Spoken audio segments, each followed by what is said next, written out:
I will die on that hill. I absolutely love Miley Cyrus. You have failed this. Love this show. The sickest night ever. Is this? What are we doing? No. Hello, everyone, and welcome back to the Call Guys podcast. I'm Gunner, also known as Chico Noise, a 3-time podcast host. And in the red corner, the 6-foot redhead out of Fort Wayne, Indiana, on Vanilla Thunder 4-3. In the blue corner, the 6-foot even Star Wars expert, ready to kick some Irish ass. It's CT Vo9. Okay, boys, I want a clean fight. Nothing below the belt, and keep the slander to a minimal. Chris, you have the floor. I'd like to make an opening statement for the challenge that Colton issued because of the email I sent, trying to defend his poor opinion. That was my one slam. That was a swing? Oh, man. Okay. Yeah, it's not like a swing in this Colton's world. But I just want to start with this statement. Let's hear it. Marvel needs to figure it out because this phase was awful. Phase 4 sucked. Terrible. Yeah. The only. So Okay.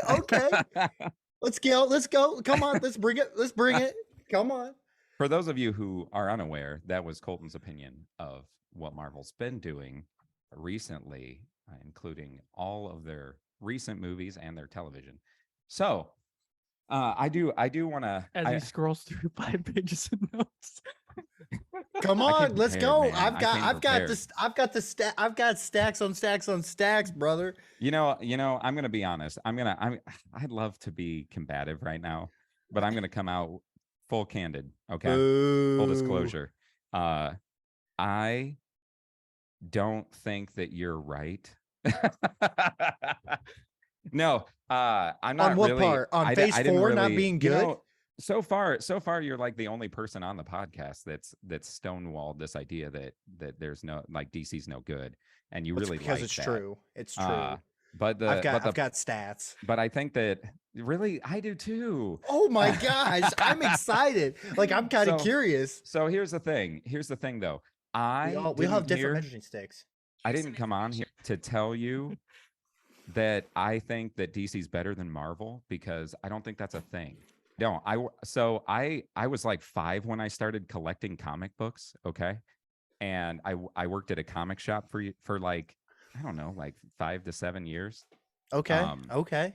And there's this common debate that a lot of times you get like, oh, better DC or Marvel, and people forget about like Boom Studios and Image, which makes like almost as many movies as anybody else, by the way, like Kingsman and like all of this. A lot of comic books that comes out is like Image based anyway. But what you find working at a comic shop is most people that read comics actually subscribe to like Marvel and DC. Like there are heroes they like in both. I personally a lot of times follow writers or artists. One of my favorite artists that worked for DC for years went to Marvel, and one of Marvel's big writers recently went to DC, but I don't really like him. So I liked his Marvel stuff that much anyway. But so I didn't just come on to tell you that I think that you're wrong because like DC's good. I came on to tell you that I think that you are a weird place of thinking that you can only like one. And I think that you can actually like both. Like, and I'm not saying that all of DC stuff is, I'm the first that's going to tell you there are Marvel movies that I do not like, that I have never watched a second time. But if you like superhero movies, you can like both. There's not like, you don't have to pick a side. But I think it's like a thing, like it has to be, but I don't think it does. Okay. So what did James Gunn recently come out and say? I know this is the 8th, but I believe he said this yesterday, which would have been the 7th. Do you know what he just came out and did? No. He just came out and he scrapped Wonder Woman 3. Oh, yeah, I saw that. Yeah, he scrapped a couple other movies, and he pretty much just flat out said, we are starting over because Snyder sucked. Yeah, which is weird. That's pretty much what he said. Okay, so I did know that. And you go. I'll give you the floor for a sec. It's just I think the Snyder suck thing is more of a Warner Brothers problem. overall. Hey, there, man. You're in the same bed together, brother. You got to lay with it, okay? That's interesting that they're you'd the say same. that because they They're also the made the Batman, and you like that, and you say that it's separate. But Warner Brothers came out several years ago and said all of their movies are considered their own things, even if they combine certain ones. okay. How come DC can only get it right for one superhero? Tell me why. Did you This watch? isn't the Did you 70s and the watch 80s, Wonder okay? Woman? Did you watch Wonder Woman? Answer the question. Have The you first one. watched any of the movies that you talk about being crap? I've watched the first one. I have not The watched first second Wonder one. Woman? Yes. Okay. It And you wasn't don't think bad. that's a good movie? I did not like it. How much better didn't- did I you think didn't it was than enjoy- Black Widow? Because that's DC, who came to the party late, made a female superhero movie that was much better than one that Marvel had sat on for years. I have talked about it. You go back on that podcast and you find Black Widow should have been made instead of Captain Marvel. I don't care. That movie should have been made sooner. I agree with you there. 100%. I mean, Captain Marvel's awful too. You're right. Oh, that like, movie they can't is- do any women movies. I agree. Well, I don't know I just think anybody who likes I think Black Black Widow's Panther that story much. would have been better. Yeah, and I think that it could have been done better because it was not very good. Well, I also agree with that, but I don't want to segue completely off this topic yet, but I just rewatched Rogue One and I have a found appreciation for Rogue One now that I've watched the Andor series. Because I used to hate Rogue One. I did not like it. It was I love Rogue. the I always plot- have, but I think I said that in one of the other episodes. So. and it just, you knew what was going to happen at the end and I didn't care, but now I care because there's backup to how we get there. Like, so I'm okay with it. I wish they would have done that sooner, and I still think Black Widow should have got a movie way sooner than any other of the female movies that have came out. Yeah, I So, agree. Well, But my problem. So I'm going off strictly from a business aspect because Warner Brothers is competing with Disney for Yeah, revenue. but right now and Disney for- sucks. Like but there's still- but anybody people- who but the thinks thing, there's Disney is a still- good company right now. people are still going to the movies. That's the problem. Is that people are still going to the movies. I Like, agree. do you wish Warner Brothers wish they had this problem right here? They wish they had this problem. They would die to have this problem. But the only superhero they can figure out is Batman. Why? Why can they only figure out Batman? But see, I don't agree with that. I don't, because I think Wonder But the Woman money, was good. but the money, if you look at the money and you follow ticket sales, the Batman movies always put people in the seats and they go back again. But you know why? Like you at like I don't there is know a- why. there is a- That's my problem. Is that there is a DC, reason. Is that just because it's always Batman every generation? Yeah, it is. It's Batman is considered like the most recognizable superhero in the world. Well, yeah, That's okay. Well, why. but now look at what Marvel did. Look at what Marvel did. Yeah, I don't they- disagree. I think Marvel's good. In fact, what's interesting is when Marvel came out, do you follow any of like DC's animated stuff? No, I know- it's strictly movies. Well, DC, no, the Lego I'm movies. talking The about Lego their movies. animated movies. The Lego movies. I'm on it. Okay, love the Lego movies. I do too. They're great. I love them. I love them. They're brilliant, man. But no. So here's the thing. Warner Brothers, I do not disagree. And there was a point where Comcast was going I think I Times remember that. Warner is owned by Comcast. Yeah. And Comcast literally was like, we are going to shut down everything because you guys aren't handling it right. So like, I don't disagree that like their upper management is ruining things. I agree with you. But I don't think that everything they make is bad. And I don't know anybody thinks that. And Shazam, okay, so skipping around on my notes, okay. So since you Good. watched Wonder Woman, you admit that is a decent movie. I'll give you Like, that. Yeah. That Oh, it's one better. is, It's is better. pretty It's better fun. than Black Widow. I do. It's It not. is It's not much hard to do better that. than But I would say at least half of Marvel's movies because cannot make sequels to save their lives. okay. Like I'm just saying, Iron Man 2, that's a great movie. Thor 2, that's a great movie too. Guardians 2, oh yeah, that's another good one. Black Panther 2, movie. No, none of those are good movies. Iron I Man will 2 say made Winter Soldier. Iron Man 2 made is over $300 million. because Iron Man 1 was so successful, people were hoping for it. But I'm pretty sure you regularly mention how bad it is yourself. Iron Man 3 made over $400 million. And I hate that movie. That is real literally question one. is- But The real question is that a Christmas movie? It's a diehard question. Chris, I'm pretty sure you told me today that you said Iron Man 2 is the worst Iron Man movie. Ooh, it is. I agree. I said a lot of people think that. Oh, okay. I Okay. do not. I do not Because like you were 3. talking about Iron Man 3, and then I talked have about never Mickey been Rourke, able and to you were like, watch "That's 3 too a much." second Yeah. time. I've never made it through it. Ever.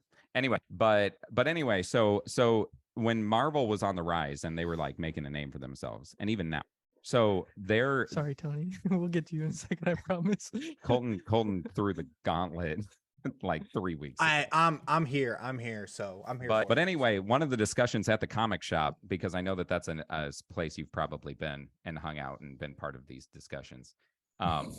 And one of the regular discussions was actually that people were amazed that the Marvel movies were good because Marvel's animated stuff was so bad that they could not believe they were making good live action movies. And DC's movies, when they started doing some of the flops, people were talking about how they couldn't believe their live action weren't as good because their animated movies were incredible. And there are DC animated movies where all they would have had to do is switch that, basically take the script and put it live action, and people would have been in love with it. And nobody's really understood why it hasn't gone that way. But Marvel was the exact opposite, where their entire animated catalog was looked at like garbage. And so it's not that everything Marvel is good. I know you're referring specifically to live action movies, but yeah, but the thing is now they are doing TV shows. They've done like they're branching out into a bunch of different things on Disney Plus, and it's showing that like they don't really have it anymore, and they are not making anything any better than the DC's, even some of their mediocre stuff, in my opinion. But the thing is dude, there's so many things that I wrote. Just He's skipping. But past. if this is what you need to feel better, Chris, I'm just telling you right now, not too many folks get to come on here and try to tell me off and tell me to and just give me a big old But here's fat the thing. suck it. I don't even want to like Suck. tell you that you are wrong for liking Marvel. That's not what I'm doing. I'm trying to No. understand that you can broaden it and enjoy some other stuff that is decent. Like, and I don't want you to think like a DC apologist. Like sometimes you guys come off a little bit like apologist. Like you're like, man, it sucks, but we'll go watch it. We do, And that's okay. Yeah, Like Colton said, nostalgia is important. And is. Marvel's been out for like 4 years now. And I was talking to Gunnar and I was like, realistically, you guys kind of built what you have now, this relationship of the Call Guys, off of like talking about your Marvel stuff and doing things like that. And there is a nostalgic excitement for when you guys get to go see a Marvel movie and then talk about it. And it's a thing for you guys. There is like a warm glow that happens because of Marvel. And that's okay. But it is partially nostalgia at this point. It's old enough to be nostalgia. I will say that Chris argued with me today at work, right? And we have a water cooler in my office, so he comes in and gets water there, walks in and he's talking to me about Call Guys, what we're doing, all this stuff. But we're talking about Marvel, and he's like, "Well, you guys always say that even if you're a Marvel fan, you should go see these movies." He's like, "No, you should. Like, if you don't think you're going to enjoy it, you shouldn't go see it." I don't remember exactly how the conversation went. Yeah, but I was like, I don't think you should support a franchise if you think it's doing badly, because it just makes them go, hey, we're making money. We don't care about the quality. Is kind of what I was saying. My only answer was, be a nice person, be positive, don't be negative. He's like, you still need to go see the movie because people worked on it. Oh my gosh. But I was going to say, go ahead, Colton. I know I think, no, you're fine, Chris. Chris, I love it when you go off, so I'm okay with it. Skylar, on the other hand, he's probably gonna be mad that we're gonna be halfway through this tirade. He's gonna be walking into work, and when he comes back, we're gonna still. I did this for the Skywalker. I knew he needed a voice, except he disagrees. He wouldn't say DC's as good as I do. But go ahead. I got like two things. My thing is that the research that I did, I went strictly off ticket sales and gross income. And that's how I rank these movies. DC has three years since '08, since the first Marvel movie, since Iron Man came out. From now, there's been 3 years that DC has had a better grossing movie and ticket sale. 3 years. So And that's I actually 08, 09, and 2020. That's it. Every other time, it's been at least one, maybe 2 or 3 Marvel movies. Heck, I think in 20, I'm, you know, not I to, like not that to, you came prepared. I 2018, like we it. had, oh yeah, in 2018, it was Black Panther at 1, Infinity War at 2, and then we had Deadpool 2, the second Deadpool at 5, Ant-Man and the Wasp. The Wasp. Which is also not a good sequel. Oh, I know. That came in 9th. Venom came at 11th, and then your beloved Aquaman came in 13th that year. Hey, I want to say Skywalker actually said he loves Aquaman. Don't. Here's the thing. I like it. I do. I'm just really critical when it comes to movies. You guys know that by now, I think. Like I watch things because I'm a writer and I study storytelling and stuff. I tend to be a lot more critical with the way stories are told in film. And Aquaman was a good adventure movie, and it's been a comic arc that I really like. That was written by Jeff Johns, who's amazing when it comes to comics. But and he's kind of their overseeing at DC for comics now. At one time, he was the overseeing person for the movies, but for some reason, he doesn't. He is literally known for one of the best content that's come out in like decades for comics. Then when he helps with movies, he helped with Green Lantern. Okay, like it's like and like Green Lantern, like he is known. I love that movie. He is the one. Okay, to be fair, that is the movie that made me a Green Lantern fan, but it wasn't from the movie. It was from the special features on the Blu-ray because they had the history of Green Lantern and it was like 25 minutes long. And I watched it and I'm like, I want to read X-Men First Class made more Those money are in my car, than by the Green way. Lantern. Dude, I like First Class. First Class a lot. But anyway. Sidebar.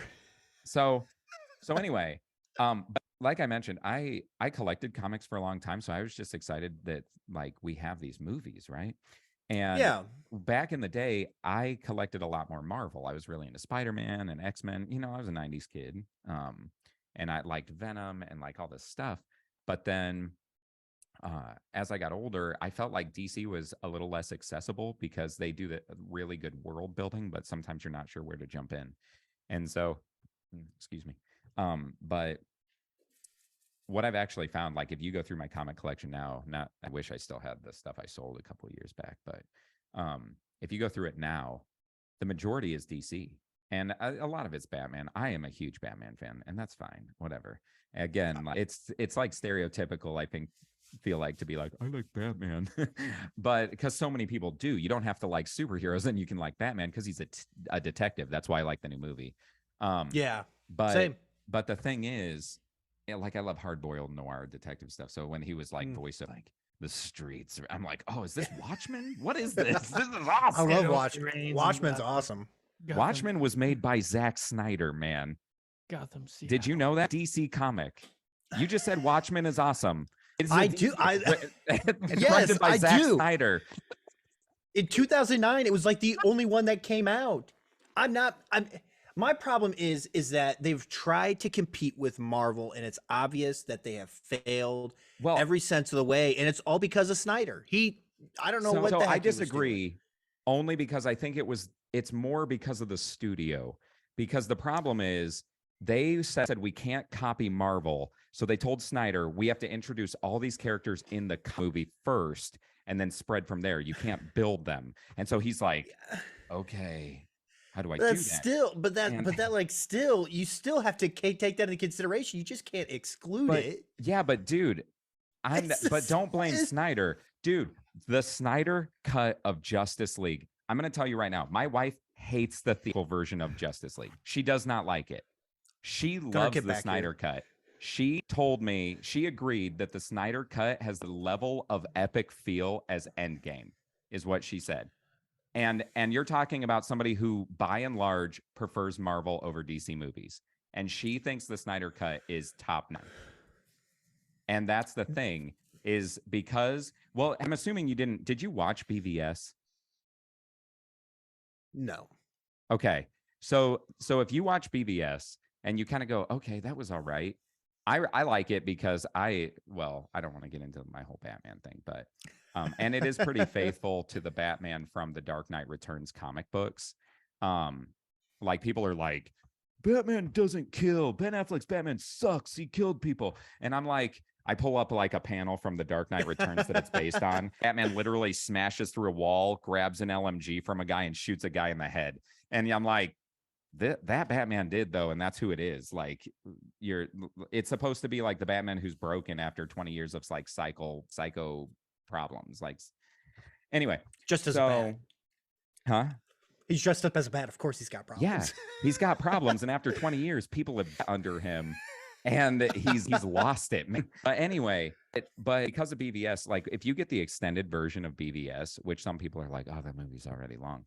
You watch it and you go, holy crap, there's a whole plot that is taken out of the movie that shows that Lex Luthor was manipulating both Bruce and Clark because he knew their secret identities, and he sets them up to fight each other to try to get rid of both of them. And there's this reality that they took out all of these for time, basically, for the theatrical, and it gets rid of the plot of Lex Luthor being the mastermind. So when you watch it, you're like, I don't really understand why all this happened. And then you watch that and you're like, oh, it was intentional. And that is Zack Snyder did that on purpose. Like, but anyway. Okay. But why didn't the way they when I give rated him, when you know how you went by dollars? You went by dollars. I actually went by both user reviews and reviews. So like IMDb. So where you can see like the Metacritic and the users to balance that out. And DC stuff is pretty mixed within Marvel's. Like it hits to the middle, I would say, of a lot of Marvel stuff. You know, by opinions of people who watch, not dollars, obviously. And you're looking at it from corporate. I'm looking at it from, I enjoy movies. Are these films worth watching? Which there are movies that have made a lot of money that I do not like. And that's okay. Not everybody likes the same kind of movies. But if I like superhero movies and there's a majority that says this one is worth watching. And dude, we all like movies people don't like. So like really in the end of the day, opinions on movies are just that, opinions. But I do think you're missing out on letting yourself enjoy some genuinely good movies like Shazam. Shazam does this thing where the director set out and said, I'm not making a superhero movie. I'm making a coming of age story that happens to feature a superhero. Really well done. And I actually think that's the way most that's why I love Winter Soldier. Winter Soldier's like, we're making a spy movie that happens to focus on a superhero. And I think when you do that, it allows you to tell great stories. Can I cut in? Yeah, because this is a great conversation. I knew it. I knew this was mad. This is like really fun. I do want to that we do have a second guest host tonight, and who's nodding. For those of you who aren't watching, he's been gestures. Yeah, it is Tony Jacobs. He's here with us tonight. It's one of Colton's buddies that I've met. We've seen movies together. We did an escape room together. I'm glad to have you here, Tony. Welcome to the Call Guys podcast. You've been nodding, like as Chris said, and I feel like you need to voice some opinions here, and tell both of these guys to shut up, and I want to hear it. So let's go. I guess I'm just confused. First off, I guess I just say thank you for having me. I appreciate it. This is a great honor. But to the subject matter at hand, I am a little confused. Is the argument that Phase 4 is bad and that's going against the entire DC mythos? Is that what the argument is here? The argument says DC sucks. Yes. They can't make something good. That is what he says in regular episodes. He's just like, it's a flag on a hill. And it says, DC, go suck it. I will hate you forever. Marvel's better. It doesn't have to be that way. And by the way, Gunner loves the CW verse. Oh, he loves the Arrowverse. He does. Arrow season 2 is one of the best seasons of television I have ever watched. But I don't think the whole Arrowverse is good as a whole. I think they have a lot of seasons in there that they kind of aimless, like with some of the Flash and things like that. Oh yeah. But I'm also being Colton a little bit in this because I didn't watch it all. I watched every moment. I'm also except confused. for Did you Batman. say that Iron Man 2? No, was no. I'm sorry. Did you say Thor 2 was good? I was It was saying sarcasm. that I was saying that was- sarcastically that Marvel's really good at making sequels, and it's like Ant-Man and Wasp, you know, True. Yes. Thor 2, Iron Man 2. I do not like Guardians 2. I know some people do. I think It's they no ruined good. some of the characters. I think it's a pretty garbage movie. It's no good. The writing is not good. The first movie was phenomenal, literally one of my top Marvel movies. Also, Age of Ultron, follow up to Avengers, not very good. But anyway, It's good key moments, and they were setting up some wonderful things, but they never actually followed through well with a lot of it. So I'll give you that one. yeah. I mean, I like it to watch it at times. It's one I've watched more than once, and I cannot say that for all of Marvel's movies. So Tony, to answer your question, the real question, the real debate Chris and I have is that does DC suck? Yes or no? And you know Well, what I'm gonna say? But Okay. you said Marvel's in the last thing. There's Marvel that sucks. So DC will suck some, but is it total? Because Marvel doesn't suck total. I'm gonna end the debate with the listeners. Anybody out there that's listening to this podcast, let us know who won this argument. Let us know what do wasn't you trying think? to win. What- Chris, you were trying to win. I'm trying to enlighten Colton. I want him Yeah, to enjoy that- more stuff. And I do too. And we hit him with the Arrowverse because I enjoy the Arrowverse, and I've watched 90% of what's come out in the Arrowverse, and I've always enjoyed it. But we didn't land it, and I'm happy to hear that somebody else is here to try to make him at least try. Whether it's the Arrowverse or, and he already said he likes Watchmen, and like you said, Watchmen. And he did watch Wonder Woman. Yeah. He has admitted that. But Tony, so what's your overall opinion? You think Colton's got it and DC should be avoided, or have you enjoyed any DC, or just your thoughts? I absolutely agree with you that Batman, I think, is one of DC's strongest characters that they have put forth in both comic and movie form. I don't really know outside of maybe the latest Chris Nolan Batman movie where they really sort of did a bad job with Batman in terms of the films. So I think they've done very well with him. But in terms of just the movies that they've set out to do over the last decade and a half or something like that, I would say that they have more missed the target than they've hit. Where Marvel, especially phase 1, 2, and 3, seemed to be a lot more coherent. Yes, they missed the mark on a few movies, but overall, I think they were much more enjoyable, mostly hit the mark, and were just better as a whole in terms of a cinematic universe. So, what's your phase 4 opinion? I align a lot with Colton. It's mostly bad, not all bad, but mostly bad. I do love Shang-Chi. Yes. That to me was I have a friend that does not like it at all. And Colton, But I like unfortunately, it. we missed that last week when we hit on it a little Oh bit. my gosh, we missed did miss Shang-Chi. that. Yes, we did. But then you also forgot the Eternals, and Yeah. that is a bad Nobody cares. That is Oh, Now that I think about it, critics loved it, and it is bad. I actually watched it. I actually watched it with Colton, yeah, At we his did. You came to the house and we watched it. and that's right because the first time I tried to watch it, I fell asleep. So It's one of the only movies my wife and I have stopped halfway through, and my wife looked at me and goes, "Do you want to finish yeah. DC or Marvel?"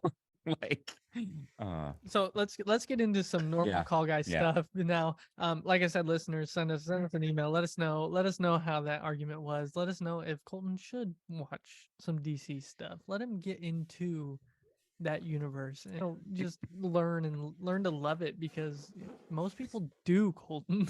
Stop shaking your head. People can't see you on a podcast. Unless you're watching YouTube. Unless you're Which watching- on YouTube, we do upload a video Monday along with our upload on any of your favorite podcast sites. You can go check all those out. But no, let's get into some normal podcast, Call Guys podcast stuff. Before we get into what we're going to talk about today, like I said, welcome. Do you want to tell us a little bit about yourself before we get into this podcast? Oh, geez. Sure. I was real quick, just born and raised in English, so I'm a British lad, hence the cap. And I would have wished I would have had a Union Jack there or something else, but I don't. So originally English, still am, I guess. I'm more of a Star Trek guy than a Star Wars guy. Sorry. I've seen up until the latest Paramount stuff. I've seen every single hour of Star Trek, which was a huge feat. But I still love Star Wars too. where there's that common debate of if you're a Star Trek guy or a Star Wars guy, you can't love the other. That's full of crap. I that think you can same love both. mentality, man. It's that same one. Yeah. So yeah, and outside that, I'm just a nerdy IT guy. Yeah, I love it because he gets in here and he's giving me pointers on Zoom that I didn't even know anything about. He's like, you know, you can do this. I'm like, what? Just go here, do this, do that. I'm glad to have you here. I'm glad. I haven't seen you in a while, so it's good to have you here on the Well, thank pod. you. I do want to say, though, full disclosure before we begin, I can't swim. I just want to let you know that. I feel like that's important. Poor Andy Serkis. Yeah. I hope he sticks So- around. We're not in prison. Chris texts me and says, "Sir, Andy Serkis, amazing." And I was like, all I said was yes, and I said I can't swim. And I text back and said, I can't either. haven't watched the episode yet. And I was like, oh man. Yeah, it was a fail at a reference that, but you did get it. All that, Oh right? yeah, I Okay, saw it and I was so like, that's all that matters. as soon as they were like getting out there, I was like, oh, this must be where he says that. Yeah. So yeah, everybody, welcome back to the Call Guys podcast. It's been a long introduction. Chris and I had been working on that for the last hour while drinking good beer and having a good time. You know, Chris got to see the train, which is up. You know, I would turn the camera, but I would mess everything up. My house that has puked up Christmas. So, welcome everybody. Glad you're back. Welcome. My original intro before we had talked about doing this this little boxing match between the two of you was that I was just happy that everybody's here. I'm happy that everybody here comes here, listens. Whether you come every week or you catch up, you know, it's good to have all these people that are coming back, sending emails, listening, having a good time with us, and I'm just happy to be here doing this podcast with everybody, and yeah. It's fun. And Chris, I'm glad you're at my house. And Chris said he could fit his whole house in my basement. His house is like twice the square footage as mine. But what we found out is he lives like exactly 10 minutes from my house at his new place. Yeah. So it's kind of That's pretty nice. Chris is gonna be over at my house every night, try to drink my beer. And It's true. I have every night so far. He just doesn't know. I always forget to lock the front door, man. The beer fridge is in the ground. I did forget. I just want everybody out there to know I did forget to close my garage door this morning. That was funny. Because I'm not used to having a garage. You know, I drove to work and I looked up and saw the garage door open and I went, I didn't click the button. So 25 minutes back home, 25 minutes back to work, and finish the Indiana Chiefs fans podcast along the way. So you know what, it worked out. It was all good. Oh, I got something for that too when the time comes. Oh well, Colton, I do want you to hit on. We had an email. I want you to hit on that real quick. Okay, yeah, we do have an email. We'll get that out of the way first. This one is just titled Green Monster. So this is from a first time, long time. Hannah, my cousin. She starts us off with, "Hello, call guys. Listening to the past episode, I knew I had to make a comment about the green monster that was our fence for a good 5 years, maybe. I believe the green monster is still actually in my parents' garage. My mom is mad because it takes up so much space. And yes, it takes up a lot of space. As Colton knows, my father is not the greatest handyman there is, but the green monster might have been one of his best accomplishments ever. And that is a true statement through and through. This man does not have a handyman bone in his body. I was thinking about that. What did he make that out of? Chicken wire, literally chicken wire. Okay. And then what did he hang to make it green? I think he spray painted it. Okay, so it wasn't Like grass. he found like post, and he just wrapped it around it. Okay. Nice. Yeah, it's pretty. Your own it got the job. sandlot. It got the job done. If you build it, they will come. Yeah. That's right. I was always so jealous of people that would hit a homer over the fence in our wiffle ball tournaments. I believe Colton would cheat a lot during the wiffle ball tournaments as well. That's a lie. I was just better than everybody else. Okay? And everybody knows that. Hannah, so I'm not going to take it from you. She also says, I also remember Poppy coming through the screen door, which is my grandpa, and watching that guy get tased down the street that night. Great times had by all. Not that guy. I forgot about that. I read that. I forgot about that. You got he tried to walk away from a county after he told him not to go away. And Got tased. yeah. Nice. I doubt he felt it. Love listening to the podcast every Monday morning during my prep period here at school. Look forward to having both of you appear. Looking forward to having you both to be a part of our special day, Caitlin and I's wedding day. Hannah Woodard, Colton's favorite cousin. That is my favorite cousin on my mom's side. Yeah, I'm excited It for is- that wedding. We've talked about It is also my only cousin on my mom's side. Easy number one. Oh Any yeah. honorable mentions? Well, she likes to say like I'm her favorite boy cousin, and there's literally two of us, and she never sees the other one. That's So she just reasonable. says that out of spite. Nice. Well, Hannah, thank you for the email. And Yes, Hannah, we'll thank see you for thank you for the email. Like always, feel free to hit us up at thecallguyspodcast@gmail.com. I'll always read them out, give you a shout out, let you know what's up. So thank you again. And like Gunnar said, we are both very excited to be a part of your special day. And I know the Emperor's also excited for that. Yeah. And I don't know if he's going to be able to handle it when the Bengals beat the Chiefs in the AFC Championship game, because for some reason the best team in all of football, the Kansas City Chiefs, can't beat the lousy Cincinnati Bengals. Like, what are you talking about? Like, you guys come off and you talk about how good you are. You got this. You got Patrick Mahomes. You got Travis Kelce. Oh, we're so good. Oh, we're so good. We can't beat Joey Iceman Burrow. Jeez, come on. I listened to the last one, the last Indiana Chiefs podcast. You know what? I was expecting a whole hour of just complaining about the officials. You know what? Kudos to them. They only spent about 40 minutes complaining about the officials. Okay?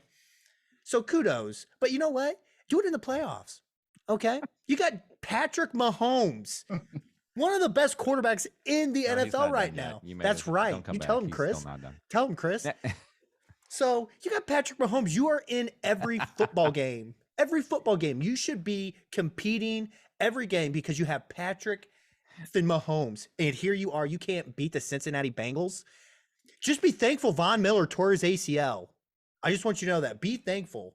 You know, I think you guys are literally going to walk to the Super Bowl unless you play the Bengals. Well, they all have said it's going to be the Andy Bowl no matter what. So, Vegas has that in the bag. So, I ain't listening to the Chiefs Vegas BS talk, okay? I don't care what he says, all that stuff. In the end, who gets calls at the end of the games? It's the guys with the names on the back of their jerseys. And you know what you got? You've got dudes with the names on the back of their jerseys that matter, okay? this is Chris's favorite talk. Sports. Hey, I had my rant with Colton already. If you want to have one, that's up to you, man. I don't need a I rant. feel like we Chris all know where it gets you. I feel like Chris and Tony could have a really good sports talk. Sports, that's the stuff you do outside, right?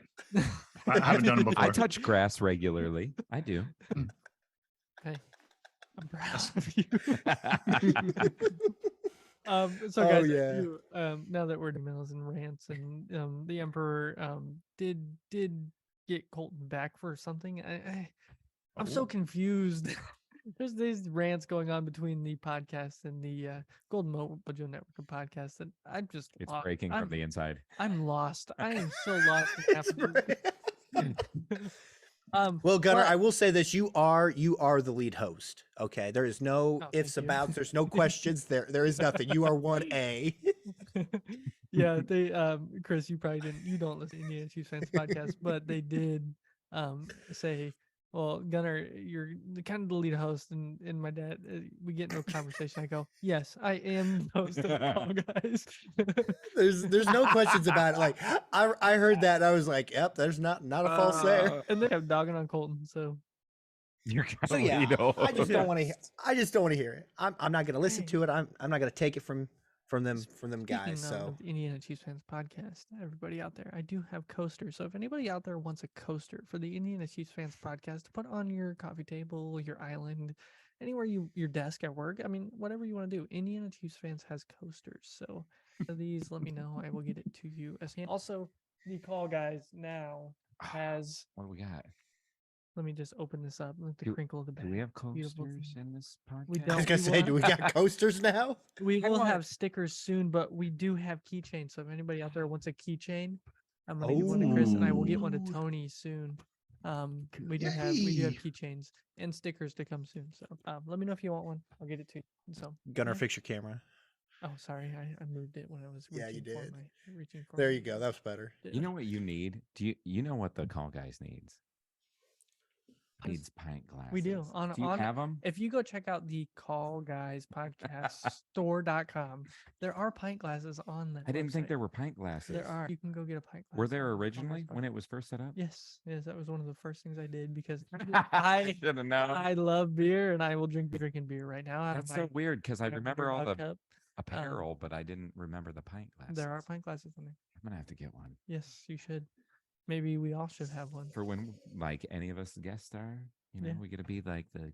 Well, Hey, Chris, do you thanks. hats on you? Oh, just a second. Let's see the hat. Let's see what you got going on. I like here. that it's a merch moment. Oh, he's got to get up. He's got to get up. to He's do got to his get it hats up. to be Oh, loud. jeez. You know, I told him when he rant with you, he has Batman hats. So I told Ash Ketchum one during the middle of the rant. Oh my gosh, that'd have been But the call hysterical. guy's hat.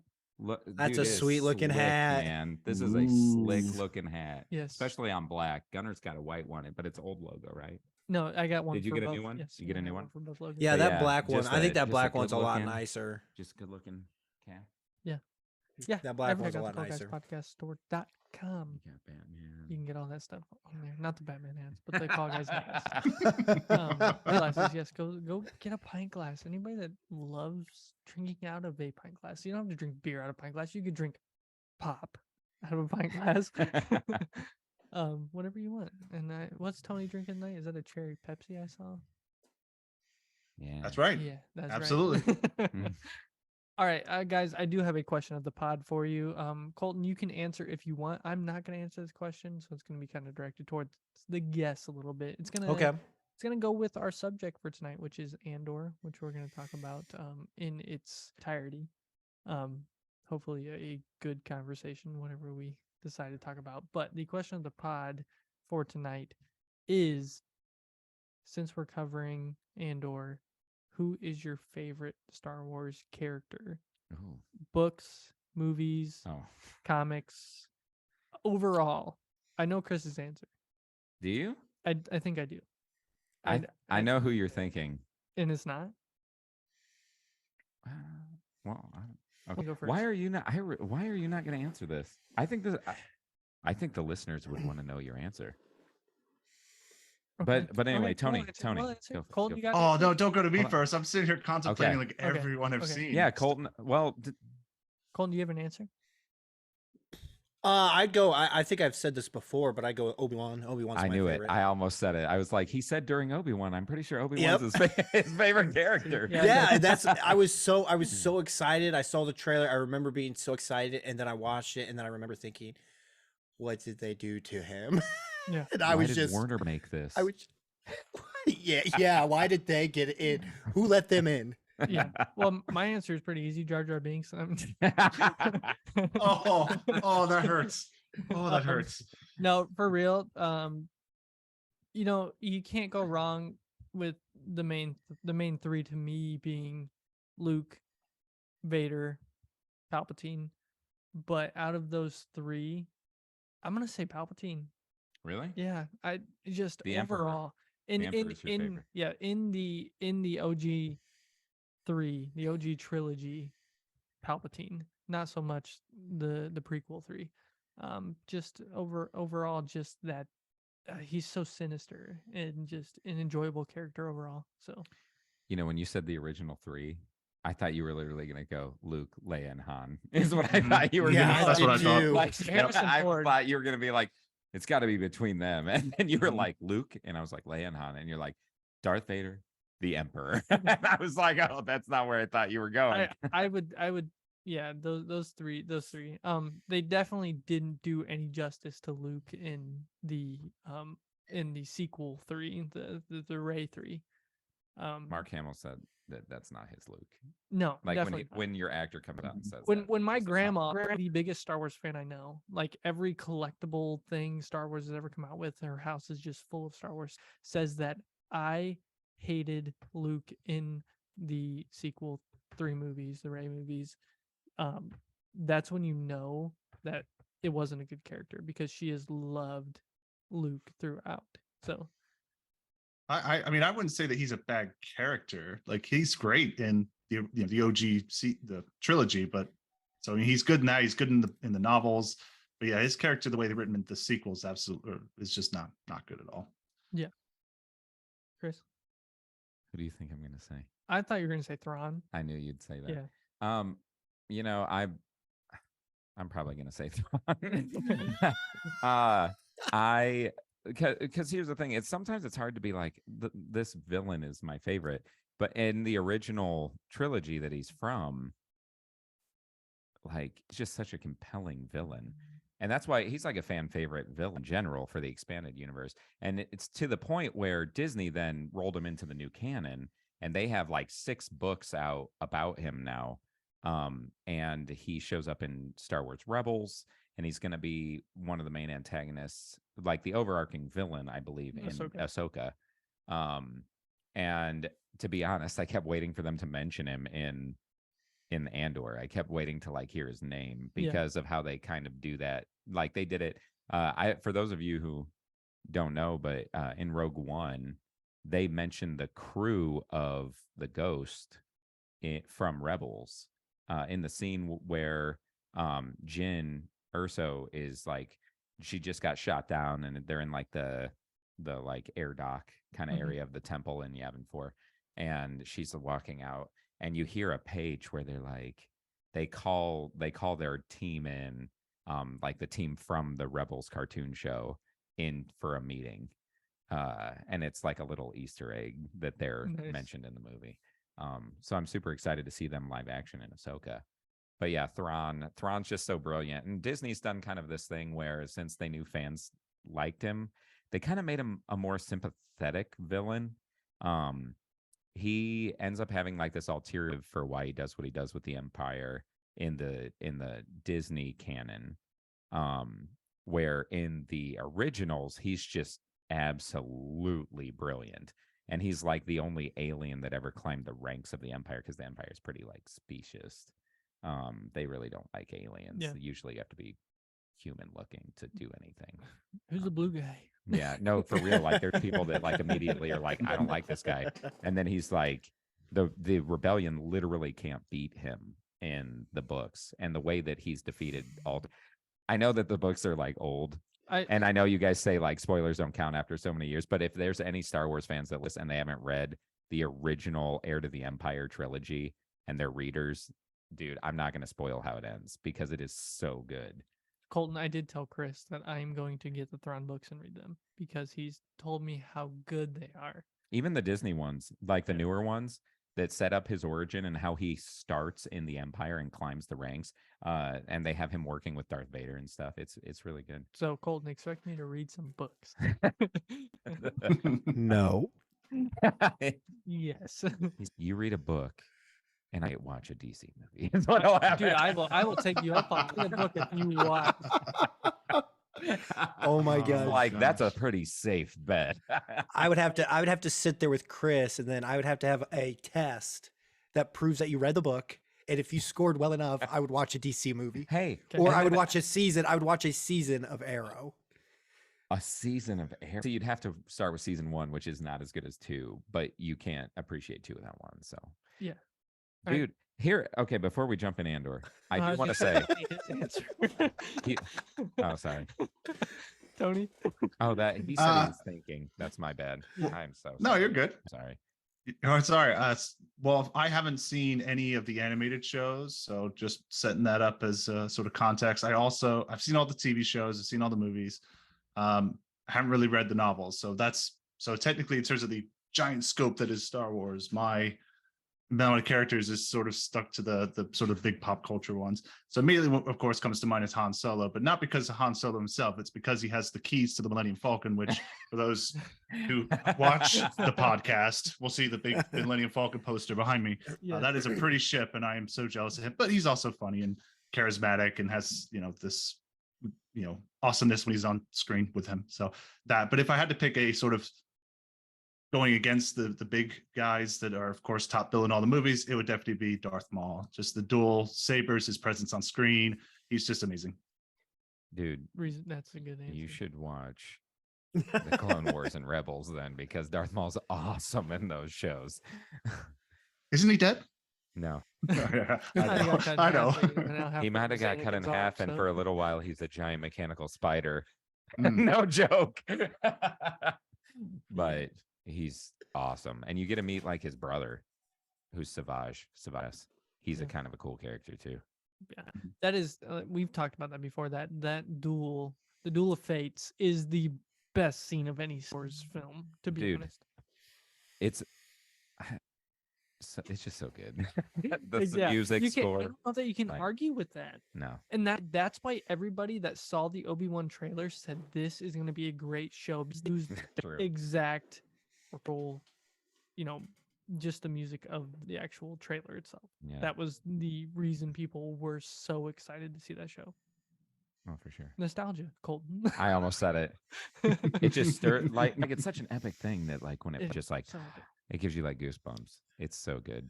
Yes. Duel of the Fates is one of my favorite music pieces from cinema. Mhm. Yeah. All right, guys. It's time.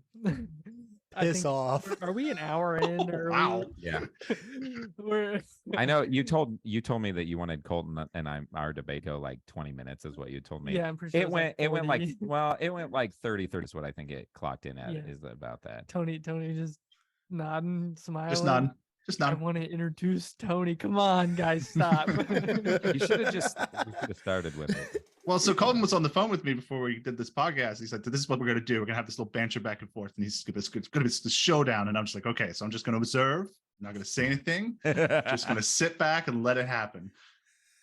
And it went way longer And that's what I than did. expected. And I do just want to say, Colton, if it helps, if you ever want to watch a DC film, if you ever decide, you know what, I'm going to give it a shot, I'll watch it with you. You just tell me. Man. You just want to hang out one time, meet in person. I'll be there. Well, we do need to We'll do that. We do need to hang Well, out. We do need to 100% meet. agree. Maybe the four of us should go do an escape room together. Dude, whatever. Work out some arguments. We just go to Fort We Wayne. do work on that teamwork real quick. Yeah. Hey, I just That's want what you to know. that's my role at work. It is. It is. That's literally like my job. We did escape. I just want you to know that we made it through. Nice. That's awesome, actually. We had a lot. 'cause We had a there lot are of time a lot left. of people I who think. don't. Yeah, teamwork makes the dream work. Awesome. And we made that dream work. I've so, never done an escape room. Yes, Is it like It as is fun fun. as everybody makes it sound? it is. If you It like is. the puzzles and the fast thinking on your toes, Mhm. yeah, it's fun. Oh, I mean, we should go do one sometime. Actually, just soon because Yeah, we need to do that I've always again. enjoyed it, so. This is a spoiler warning.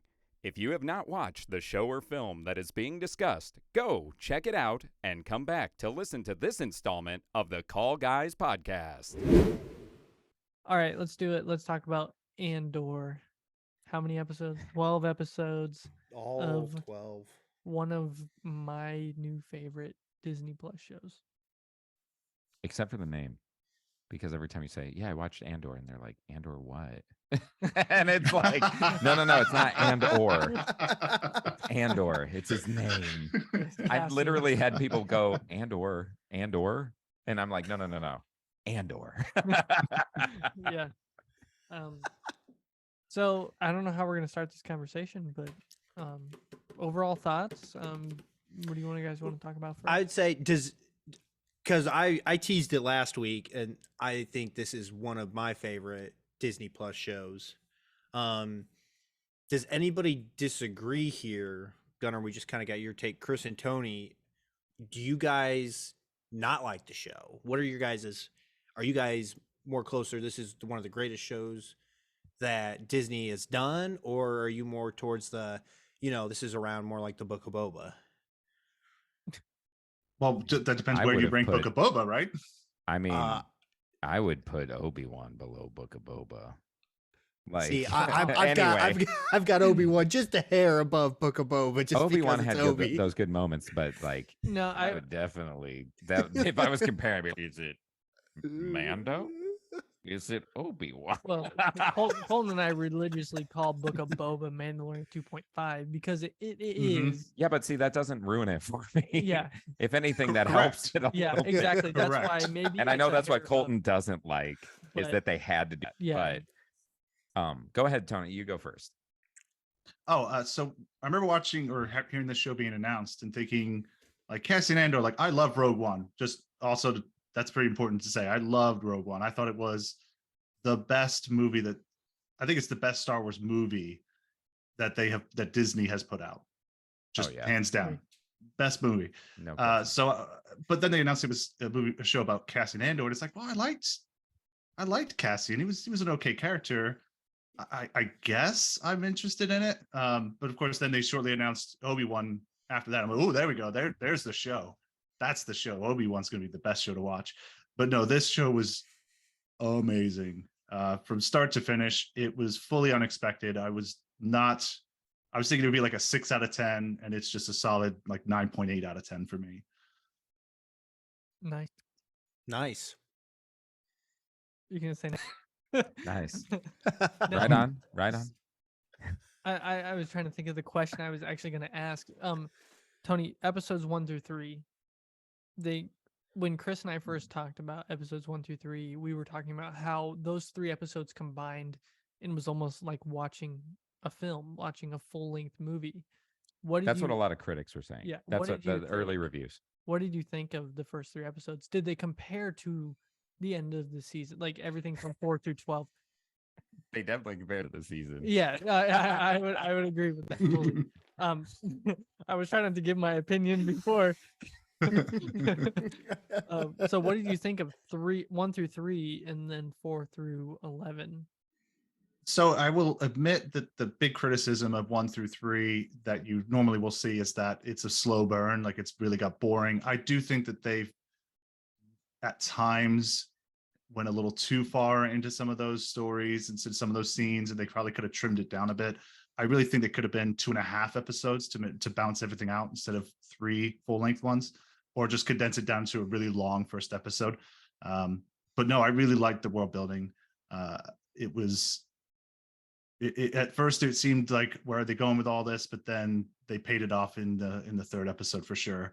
And of course, then we kind of got a taste of their formula for how they were going to do the subsequent episodes. And then it was just amazing. But I was really surprised in episodes 1 through 3 at some of my preconceived notions that were proven wrong. We didn't have the fan service of all the other movies. We didn't have Jedi. We didn't have the Force. We didn't have any outside of and Cassian. We didn't really have any characters that were being reintroduced, which was just really nice breath of fresh air. But the big thing that I loved was the competency of the Empire in the movies, because I know in the novels, I'm sure they're also portrayed intelligently, but in the movies, you can kind of say that they make a lot of dumb moves. But in 1 through 3, you get to see, and not even just the Empire, but some of these factions just making just intelligent decisions, and they're not just making calls just for the plot. It's more just like, yeah, I would, if I was in charge, that's exactly what I would do. So that was a nice change from what we normally see in Star Wars. And it really made me interested in those scenes where we get to see them having conferences with each other at the Empire level. And I was, and seeing all the political side of love again, it just made me just have that love for it, where I never had that before. So 1 through 3 was a little bit of a slow burn, but there was so many wonderful surprises and scenes in them. And then from there, the quality just went up and up from there all the way through to the finale. I 100% agree with you. I think that slow burn and them saying that the first 3 episodes were just like super, you just like can indulge in them because they all combine. I didn't feel that as much as what the critics were saying. I didn't either. And you watch them in like I said, the first 3 episodes of the show, I fell asleep Like I was watching them, and it wasn't boring, but it was to the point where it was like it was dialogue. It should It have was been cut. talking. It there should have been wasn't cut down. action, and Mhm. it should have. It should It have. could, like There's Tony no said, way could that have it should have been. It should have maybe max 2 episodes. Yeah, yeah. Like it did not. So my opinion of the show, I feel like I loved it. So I feel like we all are on the same page that we all enjoyed it. I might have the most criticisms of the show, and I don't think it doesn't have to do as much with Star Wars as just the way that there were times where I was like, wow, the storytelling in this and the writing, and it's just tight and it's well done. Like you were saying, it really represented factions well. Also, your comment on the Empire in the books, I laughed out loud the first time I was reading the original Heir to the Empire trilogy, because there's like this part where they're like, they have a whole battalion of stormtroopers. Oh man, stormtroopers are terrifying. They're so deadly and all this stuff. And I'm like, I think as a viewer, as a viewer of Star Wars, that you want the Empire to be just dude, troopers ruthless, were ruthless. hitting the mark in the final episode. And I literally, Yes. I was like, stormtroopers hitting stuff. I was like, I like Yes. Yeah, they were actually. I'm like, this is what it should be. But because usually, you don't have a lot of expendable people. I mean, like there's that scene in Obi-Wan where they're like 10 feet away and not hitting anybody with like 40 people. Yeah. But Yeah. I did enjoy the show a lot. And I know some of my friends have been going, like their comment is, besides Mandalorian season 1, this is probably my favorite Star Wars show now, or my favorite Disney Plus thing. And I think it's hard to compare them. I like genre wise, they're not really the same. Yeah, they're franchise wise, they're both Star Wars. But what I love that Andor did was it showed that Star Wars is ripe for telling different types of stories. You don't have to always have the space opera kind of thing. And it doesn't have to be, Lucas made it intentionally. His original script, he straight up ripped off like a like it's called like The Hidden Fortress, the movie that he based it off of. And he loved like westerns and he loved samurai, because samurai and what like modern, like the western genre was stolen kind of from the samurai genre. And like Lucas loved that stuff. And so that's what he made. Like Star Wars was meant to be like the Jedi were samurai, and Han. So like Boba Fett was literally modeled after Clint Eastwood as a gunslinger. Like they designed his helmet to be reminiscent of how Clint Eastwood's brim would look like over him. Like that was like the idea. And so Star Wars is meant to be like space samurai gunslinging. Like that's what it is. But those stories you can tell are so robust because it allowed, like you can tell political intrigue and you can tell espionage. And like the Clone Wars, it has all kinds of different thematic storytelling and different things like about war and about politics and all of this stuff. And so that example's been there. And I think Andor really provided something that said, hey, look at the kind of stories you can tell in Star Wars. And look at the way we can look at other planets. Like here are indigenous people. Like when they show Cassian's backstory, he's like a primitive kid. Yeah. Like they don't have technology. They're using darts. And I love that the idea isn't like, hey, every planet out there is spacefaring and intelligent. Like some of them are still primitive, and then the Empire can come in and with boot jacks and just like friggin' trample them and take over a planet. Like that's why the Empire can be what it is. But I did really enjoy it, but I did feel that the writing at times it could have been tightened up a lot. Well, I'll stop. I'll let somebody else talk. Gunnar, ask a question or something, because I'll just keep going. But I want it to be a discussion. It's not a monologue. Well, first take. Any thoughts on the show as a whole? The first 3 were killers for me. I got caught up on the whole story of him looking for his sister, and we still don't have that payoff. Dude, No a answer. story question that literally goes nowhere. Exactly. Like his and mom's like, forget about it. just forget It's about not even it. a thing. She's dead. Yeah. And so you're like, does he forget about it? Like, it Well, really well, doesn't matter. I think it's somebody. I think it's Deidre.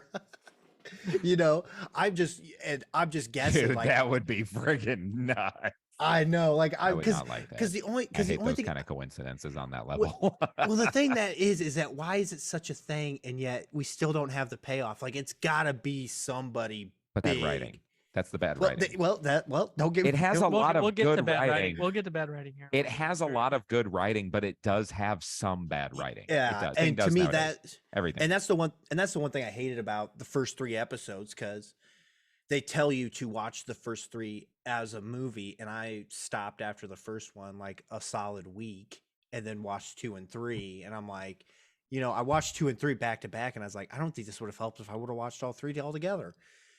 But it does set us up to the heist, and it stayed up. It stayed up the entire rest of the way. I love the storyline. I love how people were working in the backdrop for the rebellion, how it kind of shows the beginning of that and what the uppers had to do there in order to get some of their money and their fundings. Dude, Mon The Mothma stuff politics. is awesome. The Yes. politics. So That was some of my good. favorite stuff of the whole So show. good. Yeah. And I think, and Chris, I think you nailed it, is that Andor has proven that you can do Star Wars without a lightsaber. Oh, yeah. And the Force. You don't And the need Force. Force. You Yep. don't need it. But I think because I personally, I like the spy, I like the espionage stuff. Like, Same. my wife and I, super quick little sidetrack, we just watched Wednesday on Netflix, the Addams Family show. And that is a kind of like a spy-ish type show, like a whodunit type of thing. And I just love those kinds of, movies and TV shows. And I thought this one was just great. And I loved how I think he plays a great anti-hero. Oh, yeah. When it comes between sparing a guy's life or taking a guy's life, he's going to take the guy's life because dead man tell no tales. Mhm. And he knows that. And he's willing to go across those lines like he is in Rogue One when he's told to assassinate the he's told to assassinate. Yeah. He's told to assassinate, and he's going to do that, but then he obviously chickens out last minute. I mean, and your introduction to him in Rogue One is him shooting his own guy. In Exactly. The back. In the Which is back. pretty much the In a exact dark approach to alley. this show. But Yeah. I didn't think Cass was likable in the beginning. So I told Gunnar, did I tell you the prison thing? Yeah. I did, right? So I was like, okay, I know we're supposed to be like, oh man, the Empire got him. They busted him. He hadn't even done anything. And I was like, that He's dude's done a stuff. thief, and he has murdered people. Like if this He was real, deserves to be in jail. if this was real life, it wouldn't. We'd be like, man, I'm glad they caught that guy. It's about time. So then it was like, I was like, I know we're supposed to feel bad but until he starts feeling like there's a purpose against the Empire, like he's really for hire. He's he's not super like empathetic. He's not a sympathetic character. I think he's It's all about him. He's an a-hole. He's kind of an a-hole to people. Yeah. Uses them, and everybody kind of tolerates him. But that's what I like, is that you see a genuine shift in perspective and character. They did a really good character arc for him, where you could see the journey, could see why he started putting the dots together. I even like that over of the heist guy that died, the kid who had the manifesto, and how he's Nemec? like reading it. That was a great Nemec? character. Yeah. But you knew he was going to die as soon as you met him. Oh yeah. Yep. Like right away, you're like, he's one of the ones that's going to die because Expendable. he's likable. But that was another thing. Okay, you said he's expendable, but dude, this show's intensity worked so well because everybody but Cassian was expendable all the time. And so like stuff would be happening and you were like, I wonder who's going to die. Because they could. And I liked that because they felt like there were stakes all the time. Yeah. Like, Right. Mothma's not going to die because actually in Rebels, if you watch Rebels, there's an episode where they show her getting smuggled Coruscant because they're after her. The Empire officially puts a warrant out for her arrest and she gets smuggled out of Coruscant, and the team from Rebels, the Ghost crew, end up helping like with a situation when she's leaving. And so, like, it kind of ties in. Andor and Rebels actually take place over the exact same time period. in BBY. Star Wars. Yeah, we looked that up. Yeah. What I found was interesting is I caught myself a lot of times like Cassian's a fine character, and Deanna Lugo is a great actor, but I find that he was the conduit to much better characters that I wanted to follow more at times than Cassian. So it was a nice, a lot of nice divergence into those sub stories to see these other people get their time to shine, and their stories are so interesting and compelling, and they're. But Cassian at times I almost was disappointed at times when he came back on screen. Okay, so speaking of characters, here's a question for everybody. Do you have a least favorite character? Because there's a pretty big cast. And I do. There's one character that I consistently tried to like, and I could not. But I'm curious to know. Does anybody have one? You nodded. I have one. It's Cyril. Oh, interesting. Cyril to me was one of those characters where at first he was very compelling. He's a go-getter. He wants to make something of himself, and his story was quite interesting. And he teamed up with, I mean, the ultimate bromance is almost him and Linus, which is great to see on screen, and I loved it. But his motivations and what he's trying to do and where he's trying to go is it's cloudy at times. It doesn't quite make sense at times, and I'm trying to feel sympathetic for him, but I'm having trouble with it. So I find that my journey with him was quite all over the place, and I just didn't quite know how to feel. So for me, it was Cyril. In my notes, I couldn't remember his name, and I just call him Mopey. I'm like, Mopey's eating cereal again. So Yeah. this is a great question, and we'll follow this up with your favorite too. So go ahead. You want me to go? Yeah, go for it. I can go last. It was my thing. You're talking least favorite? Least favorite first. Yeah. Man, it's funny because I have the character list up.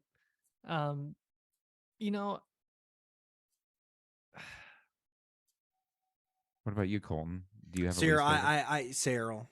Yeah. Tony, Gunner likes him, just so everybody knows. Like I couldn't stand him because he felt like, to me, he just felt he came off as like that entitled person who, you know, he just something about him just made me want to punch him square in the face. And then the whole scenes with his mom, and they're just, you know, it's just like, so petty, and I just like, oh, this is, you know, I'd rather be finding more about Cassian's sister than watching this guy and his mom talk about crap. Like, I just. Yeah, that was he was easy. Every time he came on, I was like, please die, please die, please die, please die. Never happened. No. I'm telling you right now, it's just easier for me to tell you the characters I like because you're just so nice. Yeah, because it is true. In so Mon, true. in Okay, before you do that, then I'll say my least favorite. Okay, go. Okay. Because I don't have a least favorite. I'm just gonna list all the ones I like. There's a character that I tried to be like, okay, I'm gonna dislike this character, but so I will say that I do agree with the two of you. He was one of my lesser liked characters. I had a hard time the longer the show went on because he just became like disassociatively obsessive to the point where it wasn't just about his failure, it was about Cassian.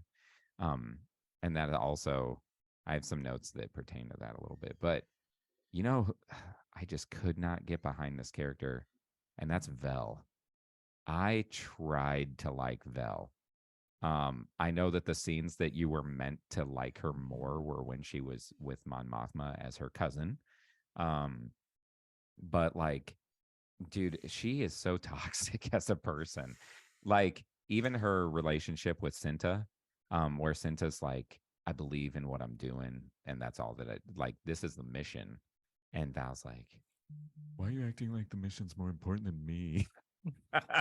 Yeah, I'm just like, dude, that's a good one. You guys are literally undercover in an Imperial occupied town with directives, and you're gonna. So I shouldn't say this. I should not say it. Anyway, don't say it. I have an ex in my life who we called things off, and many years ago. I've been married for 13 years, so but one of the reasons for that, you watch, somebody in this family is listening, is gonna listen. But one of the reasons for that is that and she later was like, yeah, I'm really glad you saw that there were a lot of problems with our relationship. Like that was something she was really glad that I had the courage to acknowledge and act on. She was a lot like Val. She was like your friend from out of town that you only see once a year is home, and you want to see him instead of me. Well, you like him better than me. And that's how she comes across, man. And it isn't just with Cinta. It's like there's just something about it. Like I just could not like her.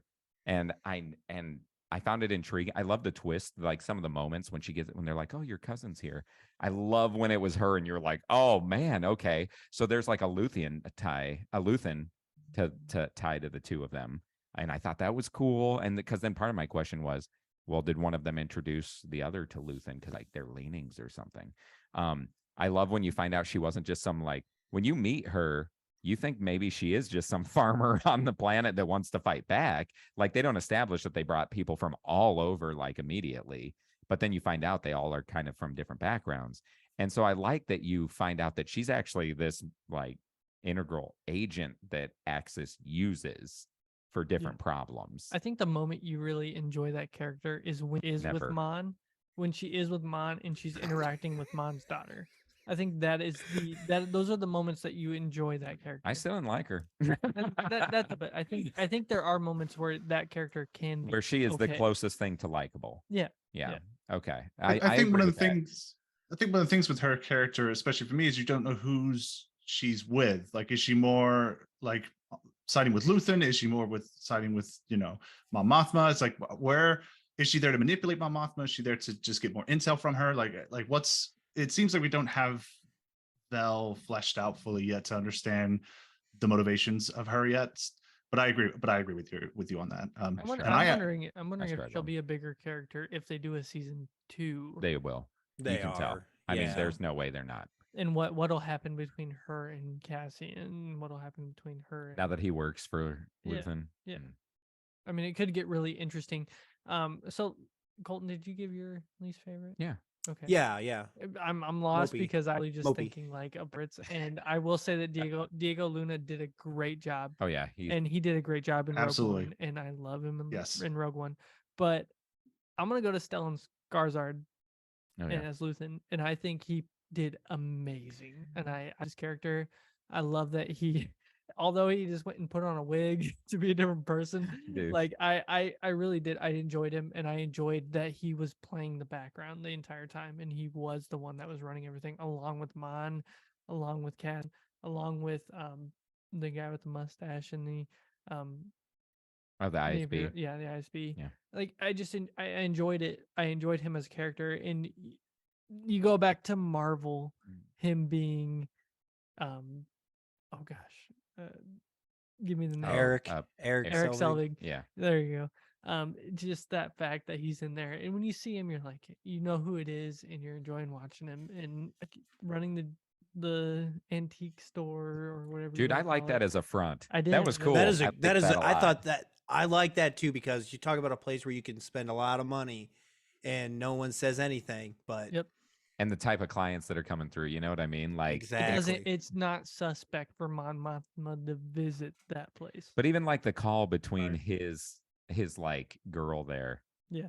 And when she's like, you're going to be outbid or whatever. I'm like, I like this a lot. Yeah. Well, you did that whole spy kind of thing at that point too. This is the show that I wish Falcon and Winter Soldier would have been. Because when they announced that, I thought it was going to be like an espionage show. Yeah. And then it really wasn't. And this show, they kind of made it sound like it was going to be, and it was. And I love this. I loved it. I love that aspect of this. Yep. What's great is I didn't. Go ahead. Oh, I was just gonna say I didn't watch any trailers for this show. I try not to watch trailers for anything I watch, just because I like that surprise. And I didn't read any of the news, so for me, seeing Stellan Skarsgård come on screen for the first time, I was like, "Oh my gosh, they got Stellan Skarsgård in this! I love that guy!" And he did not disappoint in any way, shape, or form. He was just amazing. His monologue in the sewer when he's like, "Who are you?" And he's like, "I have nothing. I can't be anything." Like, dude. That because most of the time, I'm sure you guys know this, but For listeners who don't know the way that film works behind the scenes, when they approach actors to get them onto projects, they'll give them like that scene. It's like a key scene where they get this huge emotional dialogue. And that's usually how they pitch the part to an actor they want. Actors love to get something that like they throw themselves in. And when he did that, I was like, oh, I wonder if that's what they approached him with. Because it's really the heart of the character. But I love that he constantly lied to everybody. It's like, no, I wasn't involved with that. Wasn't that you? Like that whole dude. I loved that. So the moment you're talking about that, I just think that they had circus come in and they're like, all we need to say is, I can't swim. I will say that On program. on program. Yeah. Before anybody else goes, I will say that Andy Serkis, he was up there too. Oh man. Beautiful character. That's did a somebody that when great he job. walked on screen, that's how I felt like Tony was just describing. I was like, okay, this show's officially like even better. Yeah, yeah. I just see him as just that badass, ready to tell everybody like this is what you need, you're gonna do, and he did a good job as a prisoner, and I love that. I love that they had a prisoner running the prisoners. Well, even the doctor. Oh, The doctor it was a yeah. prisoner. It was just a beautiful, like It the made script sense. overall, written beautifully. Also, that was the most ingenious prison setup. Yeah, dude. and we've talked about that. Like, We dude, worked talk about a on way to. It's like, let's get jail. It's I was like, man, people wouldn't want to go to jail then. You could really like utilize manpower. And Gunnar and I were like, I think that's slavery, but it works really well. And We're gonna build a Death Star, guys. But the thing, like having that electrified floor, I was like, dude, could you imagine if prisons use something like that as an anti-riot measure? Like riots break out in can't prisons leave. legitimately. And dude, if they could just go and everybody hits the floor, that would, I mean, in real life, they would limit it so you could never do like lethal amounts. I'm And gonna things get my like that. Michael J. Fox boots. But it's just crazy. Like it was just crazy. Like I was like so creative. Like, oh, like when they first show the boots, you're like, why are they wearing funky shoes? And then they do it, and you're like, that is so ingenious. They must be in Like it's one 1985. of those things where we talk about like, yeah, the show had writing flaws in some parts. Like personally, with like what Tony was saying, and we've all kind of had this sentiment is that the first 3 episodes, like they were okay. And I actually, in my opinion, the last episode was okay. I felt like the finale happened a bit earlier, but sorry. But anyway, but the writing also had some awesome strides sometimes, man. Like they just nailed some of their creativity and things like that, like with the prison. Well, what I appreciate too is just it's small things. So rather than bring back, like an Obi-Wan or some big giant characters, they bring back Melshi from Rogue One. He goes to the prison, you see that his face, and you're like, wait, he looks familiar. And then you look, it's like, oh, he was in Rogue One. He fought alongside Cassian at on the final battle. And it's just, and it now gives weight to that character. And before I didn't even know his name in Rogue One. I couldn't have told you before this show. And so I prefer that than these big giant characters coming in and sort of taking over the show in a way. Yeah. Did you have another favorite character? No, I just thought maybe you were gonna. Characters. I'll be done with characters. I liked Mon Mothma's driver, and I'm just Actually, that was a great character for the things that he didn't do, because he just sat there, he listened, he was giving information to somebody. And he had my least favorite line of the whole show. Which was? Dude, they do such a good job of showing and not telling in that show. They don't hold your hand. The fact, like Disney usually, especially Marvel and things like movies, shows, they're like, we have to expose, we have to use exposition to make sure every viewer is always on the exact same page. And Andor doesn't do that. They're like, are you patient? A lot of times Andor's just like, are you watching? Because there's something that Gunnar and I talked about, and I was like, oh, I didn't even. Oh, like, yeah. I missed up. But hold on. But so when in the scene where Mon Mothma, when they're like, hey, we need some privacy, you're gambling again. And they do that awesome exchange. Dude, that is so good. And there's actually a moment where you're like, okay, I'm pretty sure she's saying this so her driver thinks that's where the funds are going. But part of you's like, is he gambling? Like, Like the way Yeah. they do Right. it is so good. And then they do that scene where like the door's opening and it's like, yeah, so where the funds are going, it must actually be because her husband's gambling. And I was like, why did you do that? The whole rest of the show, that hasn't been a thing. You haven't cared. And I loved that scene. I actually wrote down, I was like, that was so good. And then they did that. And I'm like, one of my biggest pet peeves with Hollywood. The best part of that scene is the fact that you're not hearing it directly from the back seat. You're hearing it from the front seat. You're hearing it from his perspective. And you know he's listening. That Yeah. they confirm it because she goes, yeah, I have a new driver. I'm pretty sure they're keeping an eye on me. And they don't even bother confirming that like throughout the show until like the last episode. That's why I liked it. So to have them do that scene at the ISB felt way out of character for the show. And I feel like it was probably executives like screening it and they go, I don't know if it's clear what happened in that scene. Can you add something there? Is probably what happened.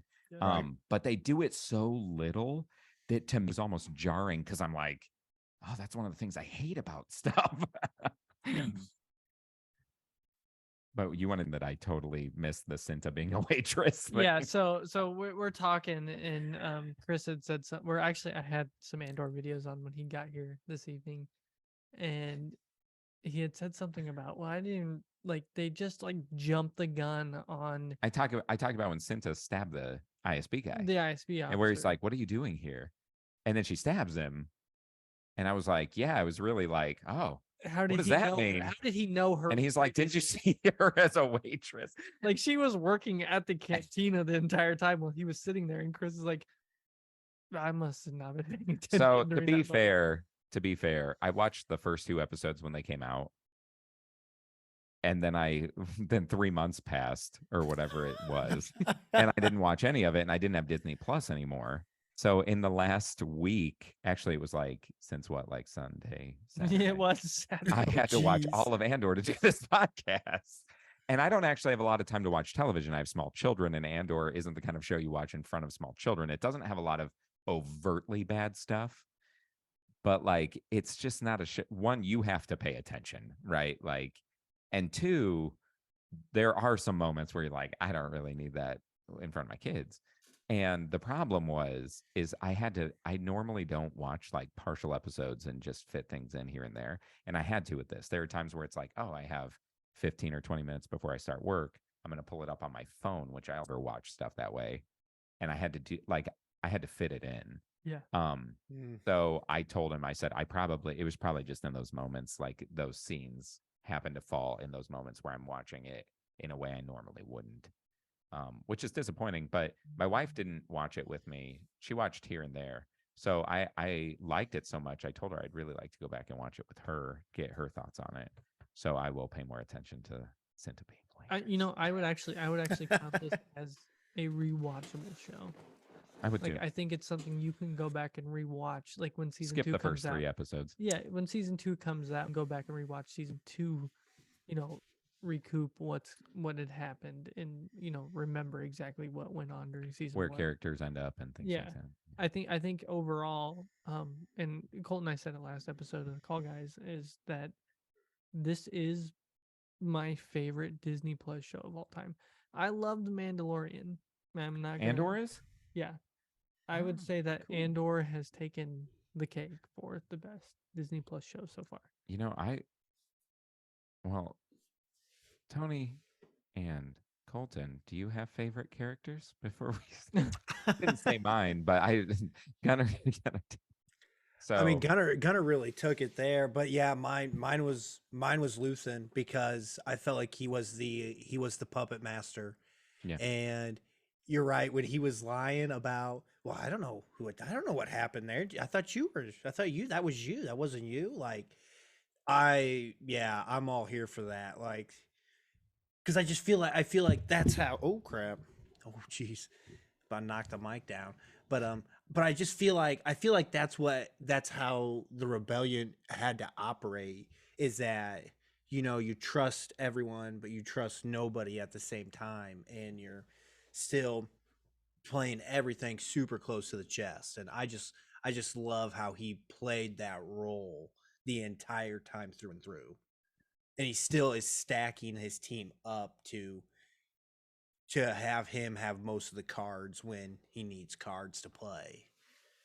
So, And That's- he's one of those characters that I don't think that we truly like. We think we know what he'll do next, but I think as we'll see in season 2, that I bet that he'll do things that we weren't expecting, because he's just sort of one of those characters that can kind of go anywhere, which adds to the brilliance that is Stellan Skarsgård and be able to portray that when he puts the wig on, and he literally on screen between like 5 frames, you just see him physically change character into this antique guy, and it's just it was so just so great to see that.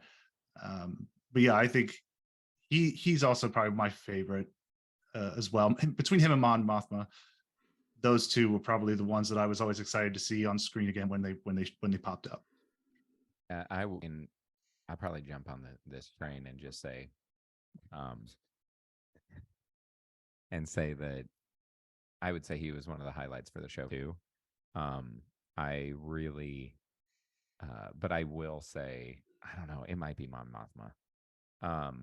Dude, I've always thought her character, like the originals, it's just like, okay, she's like the leader of the rebellion or whatever.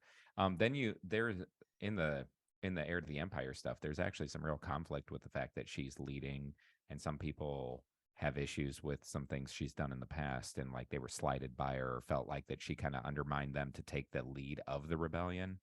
So her character's kind of fleshed out more in the expanded universe too.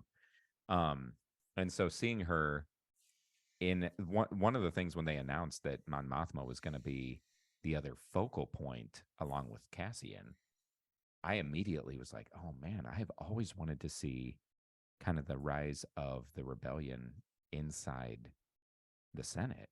Like how does that happen? Where does the dissent, how does that stir to the point where like people are then being hunted by, the ISB? And I was intrigued that the show was willing to look at that aspect. In the Clone Wars, they do a lot of that with Padme. They have a lot of like Padme in the Senate, like political intrigue kind of episodes in the Clone Wars. But that's the Clone Wars. That's not the Rise of the Empire. It's different. And so I just think the way they had her maneuvering with her husband, how they represented the arranged marriage that they had and kind of the dynamic of that, what that looked like, how she conducted herself at parties. You get to see her trying to push things in the Senate, where she knows she's being watched and she's saying some like super radical contrary things. And main character, can we just admit like virtually every actor, even like the supporting ones, her banker friend, the crime lord kind of like loan shark guy that comes in at the end, it doesn't matter, her husband, and then all of the secondary characters, you don't even know their names, like the heist crew, the supporting cast in the show, everybody just nailed their stuff. It felt like every scene, there was never really a time where I went, oh, that guy was kind of lame. But sometimes you have that. Sometimes you have supporting characters that you're just kind of Yeah. And I felt like this show really, like, it hit, man. Like the supporting characters were all really well portrayed and acted. Well, and props to Disney, because Genevieve O'Reilly was actually in the prequel. Yep. Well, she was cast to be in the prequels, but they ended up, I believe, cutting her scenes entirely on the cutting room floor. So she was cast for Mon Mothma, didn't get to be in the original prequel trilogy, then was cast again for like Rogue One, and she was in the car. I think she voices a lot of her character in the animated shows, and then we get to see her really shine in this, and I think that's knocked it out. It was just so good to see it. And I've talked about how the politics of Star Wars is kind of my favorite part of Star Wars. In the prequels, seeing everything that happens and seeing the actual, I don't even know what you call the floating pods that they have. Like those Senate platforms. Yeah. And seeing that and seeing it come back and seeing that over and over again in this show, I think was just overall interesting to see. And Mon Mothma, was there in the prequels, right? Like during all of those moments at the Senate, like she was probably there while everybody else was talking, whether it was Palpatine or Padme or whoever else was there, Jar Jar, at points was at the Senate talking, and I don't know. I've always just thought Star Wars has been something that is the most important. Well, this show has like some kind of like real political statements in it. For real, yeah. Like, yeah. Well, if they start doing things and it's a little bit uncomfortable, but it's easy to just follow and nobody fights back, that's how they start doing more and more things. And eventually everybody's just following the regime. Like they basically say that. I mean, it was like, are they talking about the world today? Because there are a lot of things that happen that we kind of like brush off, like, right? I'm not trying to get political or anything, but I mean, there are.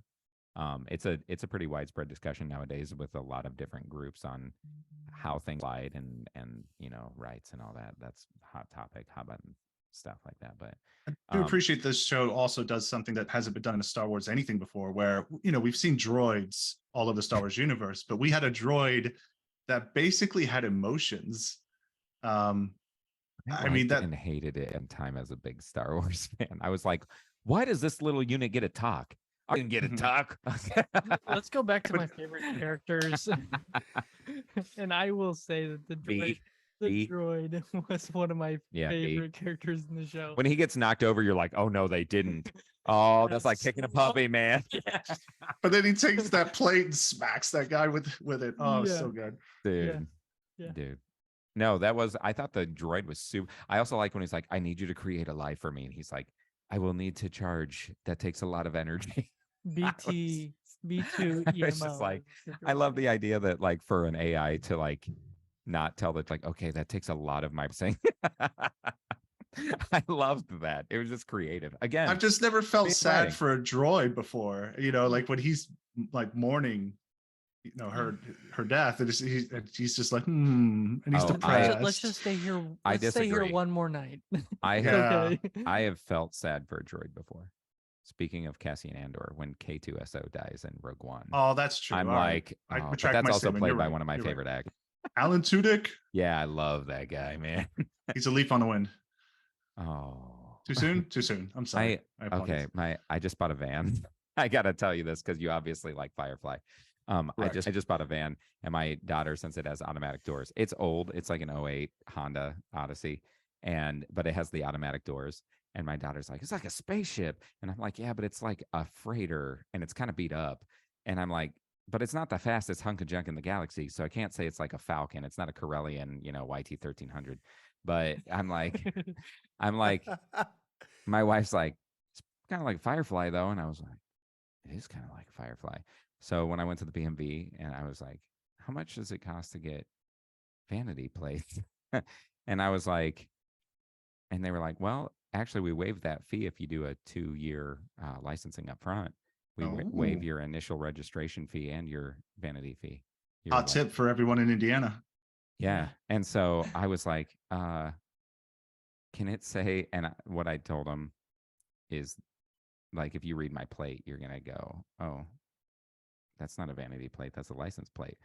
But it's actually the model number, the serial number to what a Firefly model is in the universe of Firefly. It's like I'm totally spacing it. It's like 66K.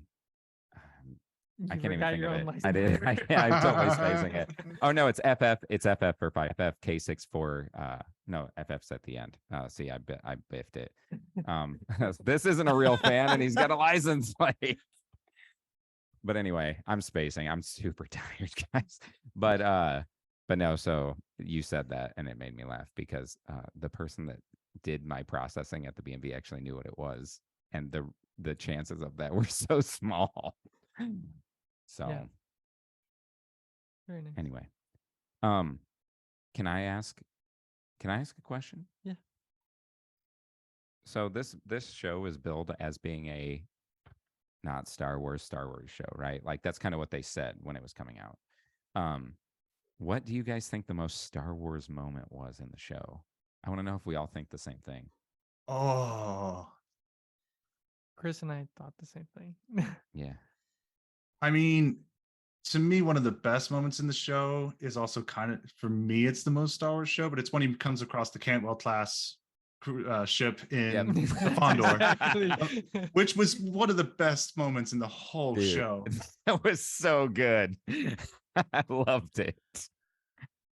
Yeah, it Because- reminds you of every moment where somebody has been Tractor quote beam. unquote pulled over or tractor beamed in Star Wars. I just like that it's like, man, why does the Millennium Falcon not have that interdiction measure on there, man? Dude, when he blew up that satellite dish on top of that, I was like, dude, that's awesome. Also, the letters when he does the barrel roll, it's Mhm, dude, this, mhm. Luthen is awesome. Like for anybody who was like, I don't know about Luthen yet, he hasn't done anything. Then he does that, and you're like, okay. Mm-hmm. Yeah.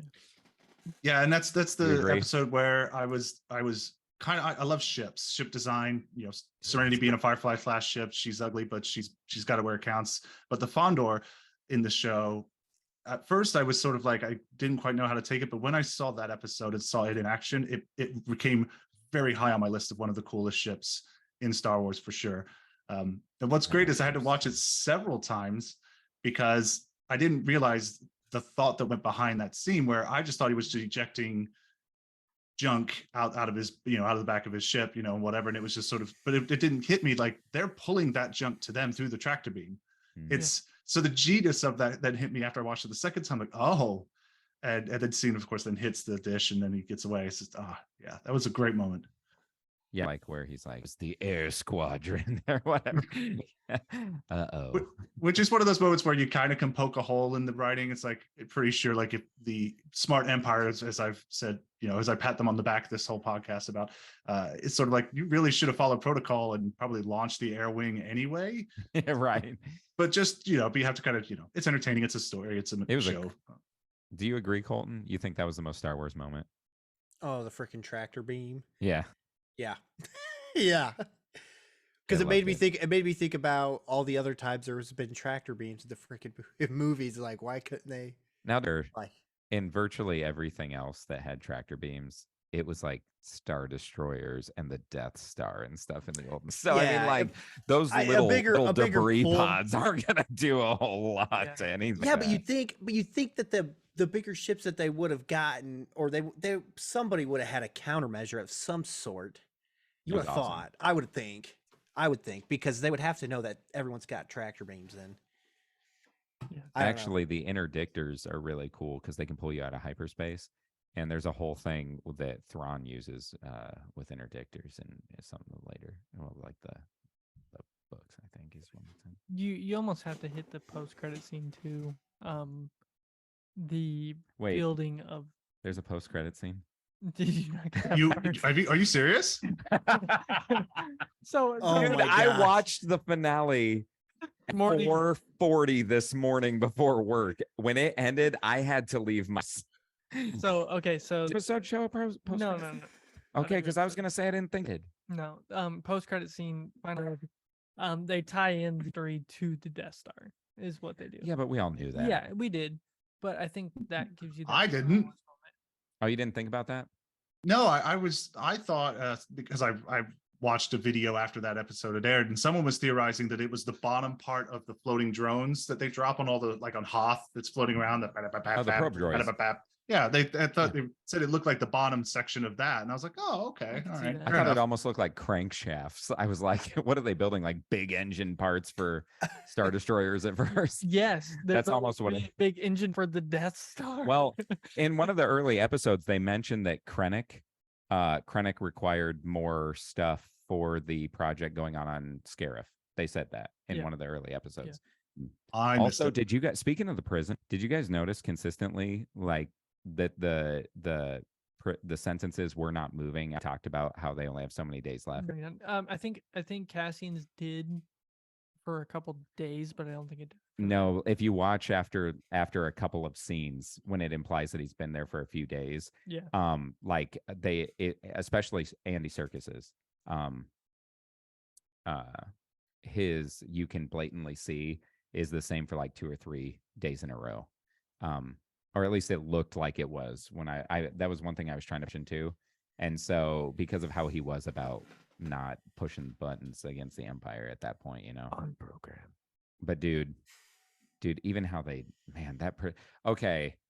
So my thought for the finale, I really felt like the prison scene could have been the finale of the show. I felt like the whole thing on Ferrex should have it felt like every time they had to pull back to that, you were slowing the show down. It just was. It didn't feel like it was building as well using that. And I almost wish they would have stretched it out. Like Ferrex could have been something that they just built. And because I didn't really feel connected to any of the characters.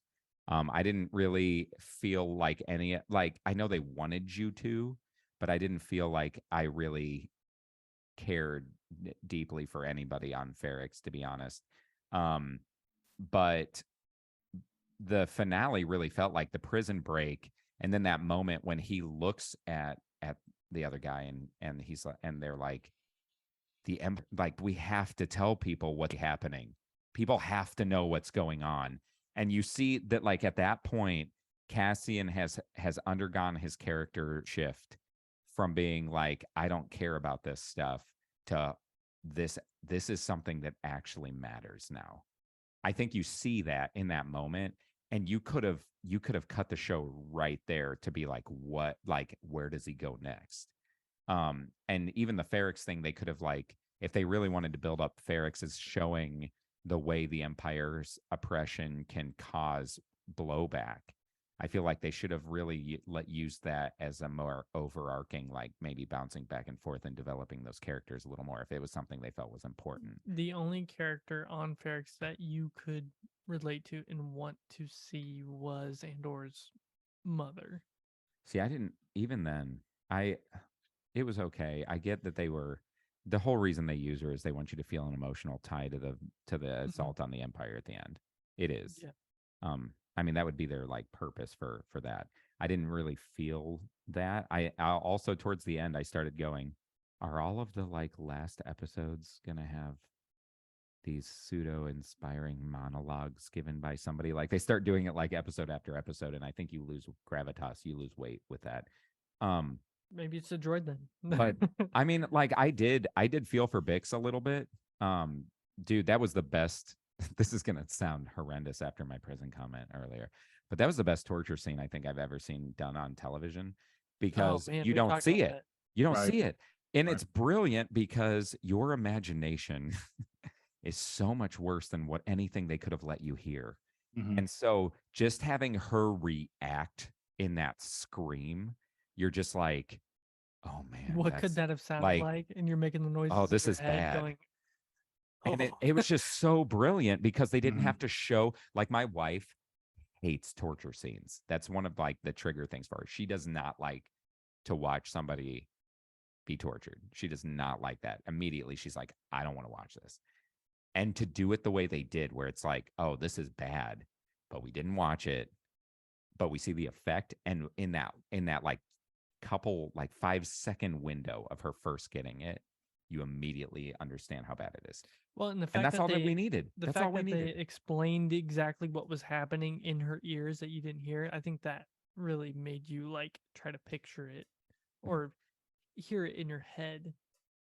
And obviously, actually, kind of probably picture, because the first thing I imagine is a native species like the Tuscans, and what they were like, something that would happen to them if the Empire was to take over, like Tatooine, like something like that. And what would happen, what they would retaliate with, what they would do, how they would do, like, torture them. And you automatically go back to, like, Anakin going into the camp and killing all the Tuscans at the same time to save his mom. Like, all those things kind of role played in my head, because I was thinking, like, what exactly would that sound like? Because he gives it in detail to her. You're going to hear this and this and this. And we modified this. Yes. And it's going to make, yeah. It's not going to hurt you, but it's going to, like, mentally just completely destroy you. Well, I think that's sort of one of my criticisms of the I don't have a lot of criticisms of the show, but the first 3 episodes trying to be that world building is they spend a lot of time, I think, trying to build up Brasso and Bix. And I don't think that they did it quite well enough. And I think that's why, like, her getting tortured, you feel for her, but I think that they were trying to go for something a little bit more impactful to justify the kind of the rescue of Bix. Yeah. And Brasso sort of stepping up at the time of the riot. I don't think it paid off well. And so I do think that that was a little bit weak within the first couple episodes, but it almost plays to the fact that we don't care necessarily about some of these characters, especially in the riot in the finale, sort of speaks to the overall idea of that is that the Empire doesn't care about these people. So the fact that we don't really care about them, but yet they're oppressed enough to riot sort of gives that a little bit of weight for what they're trying to do. I will say the rescue of Bix, I really liked, because I was like, man, he's going back to the planet. He's smarter than that. Like, why? You know what I mean? And the way they had him rescue Bix, though, where it wasn't, I was so worried they were going to have him be in like a big gunfight, and it was going to be like this showdown and like Mando style. Stealth is key. And at that dude, point. he met one dude, he took him down quick, quietly, and got her out. And none of the people who were looking for him the whole time ever saw him. Nobody knows that Cassian, like the ISB, did not see Cassian while he was there. And that I liked. And he knew where Luthen was going to be with his ship because he parked it in the same spot he did last time. And I liked that. And I liked that Andor's whole reason for going back at that point was because he wanted to join the rebellion and counted on Luthen being there, thinking that he would find him. Yeah. Like, that made sense then. And the way they did it, where it was stealth and it was spy-like, I was like, wow, I was really worried they were going to lose what they've been doing. And they didn't. And that was probably my favorite thing about the end. I will say one of my biggest criticisms about the end, as somebody who likes Star Wars, is you bring Death Troopers into a show and it's like, oh man, those are Death Troopers, and then have them do nothing in a huge fight. And I'm literally like, why didn't they just have those be stormtroopers? That was pointless. I should post the car commercial I made for him. But no, that, like, it didn't matter. I was like, Death Troopers are like nasty. Like, they are on another level. They're almost inhuman. And like, as you see in like the Scarif Beach scene, you know, in Rogue One, like, they're just crazy in accuracy and all this stuff. And Thrawn actually uses Death Troopers in Rebels. Like, he has a contingent of Death Troopers that go with him different places. But that was one of my kind of Star Wars criticisms for the show, is they pulled something from Star Wars just to do it. Speaking of criticisms, for a couple other minor things, Star Wars always. So I'm a ship guy too. I love ships. That's one of my favorite things about sci-fi is our ship designs and just different vehicles. I also love blasters. I think blaster designs are cool. And Cassian's blaster is awesome looking. And I told Gunnar, it was like such a big nerd moment. I had told him, I was like, as soon as he pulled that blaster in episode 3, I was like, I've seen that before. I'm pretty sure I've seen that before. I think that's Kyle Katarn's blaster from Dark Forces in 1995. And it's but I actually read that the prop department didn't pull it from Dark Forces. They actually pulled it from Battlefront. But what's funny is I told Gunnar that they unintentionally did something awesome, because in Dark Forces, the first mission, you play as Kyle Katarn and you steal the plans to the Death Star. He is the original Cassian Andor of the Star Wars canon, and that was his gun. And I was like, oh, it's an homage. And it wasn't, but it worked out that way. But my pet peeve, one of my criticisms of the show, is that if you have somebody in the Star Wars universe using an AK, you need to make it not look like an AK. Yes. Like yes. every other in Star Wars, the Yes. majority of guns in Star Wars are real world guns that the prop department altered to make them look futuristic. That's cool. I love that. Great idea. A lot of them are like World War I and World War II guns. They did that intentionally. AKs are super recognizable, and you can't put like one little rail on it and not have people go, so are they going to shoot lasers out of that AK? Like, it just, to me, that it just breaks that Star Wars idea a little bit. It seemed lazy. I told Gunnar, to me, it just seemed lazy. But like it was just those little types of things. But then you had, you know, the AK appears, and then you get the heist. And you're like, well, that's one of the coolest. I literally was like, we get a heist in the show. We're sitting on this couch, and literally the whole time I'm watching this heist scene, I'm like, wide open. Like this is And it's this is intense. great TV. This is amazing. And the rebels take a child hostage, and you're like, okay, so rebels are insurgents. Like, I'm sorry, I know that they're the good guys, but like, they're terrorists. Like, there are times where rebels. Saw Gerrera is a terrorist who also had amazing cameos. He's in Clone Wars and Rebels off and on. So, all the greater good. Whatever you want to call it. Well, then let's call it war. I was like, oh, that was a good line. I liked that. That was good. Yeah. No, his scene that even when then he's like, "Are you ISB?" And he's like, "If I was ISB, why wouldn't I just send you, dude?" Right. My other criticism with the ISB, I loved the ISB stuff. I actually thought super compelling, and it was fun to watch. They also had Colonel Yularen, who's one of the head ISB guys, and they talk about him in the Disney canon Thrawn books. And he's in Rebels, so it was cool to see him in the movie. But in the show, but the ISB have these like really dopey looking agent suits in the lore, like in the cartoons and in everything. And I kind of wish that they would have had them dress like that at some point. I hope they do. Their field agents wear like a very specific helmet.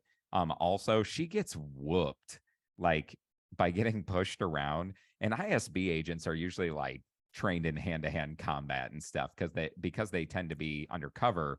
It's going to be more like close quarter spy work.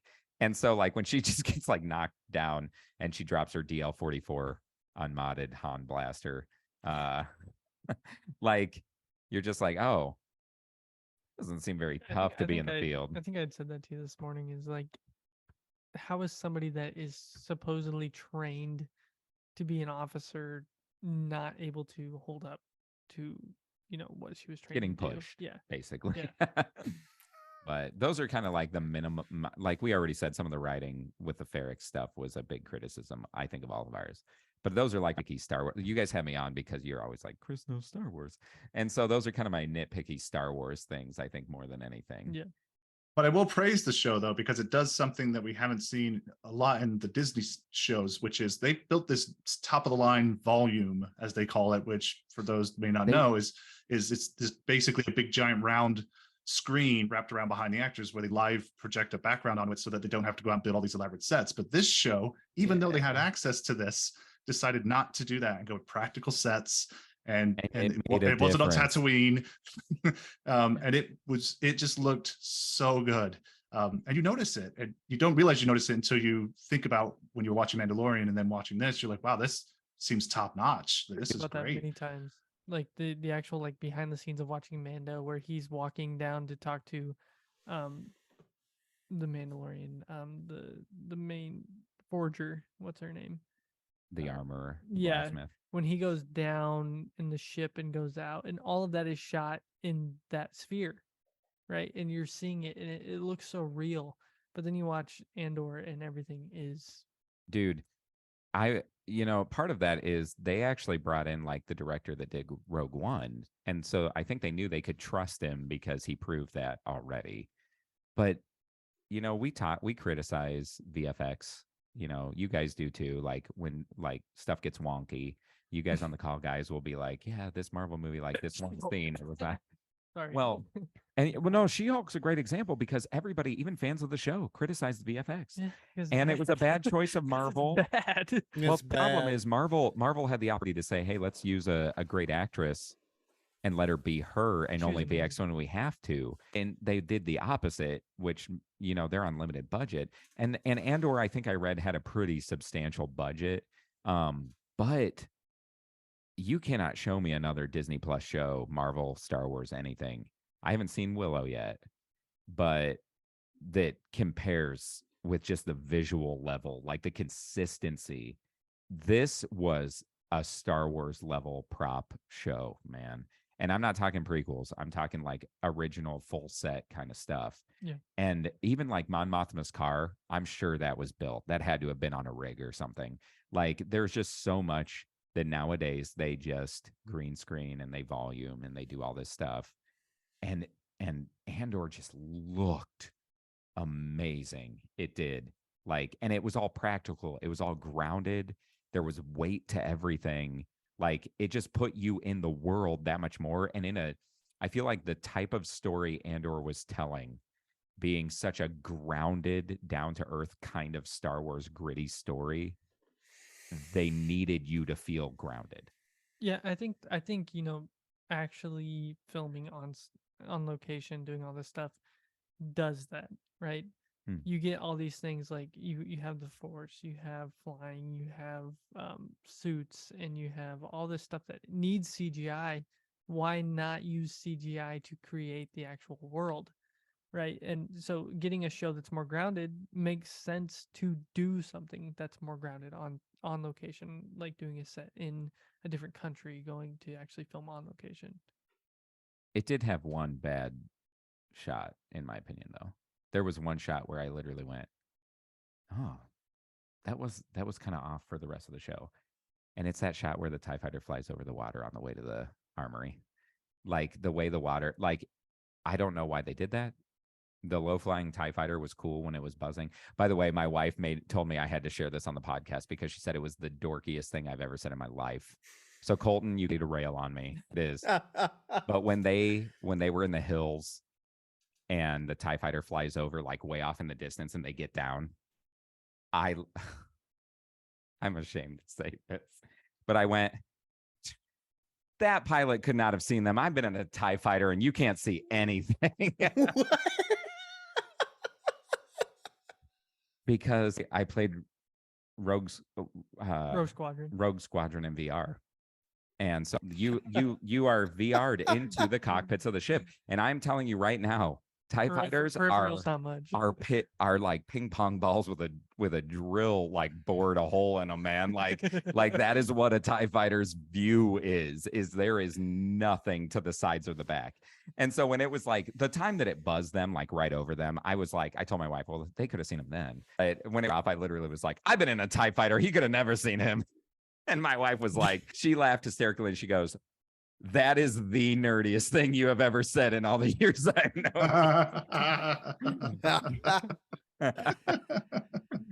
So, yeah. Well, and I will still a comment from Colton when we were talking a couple of weeks ago and phone calls. He said, and I don't mean to steal this from you, Colton, I really do apologize, but you said one of your biggest criticisms of this show is the fact that it proves that Disney can make something intelligent, smart, and look good, and you don't apply it to Obi-Wan Kenobi.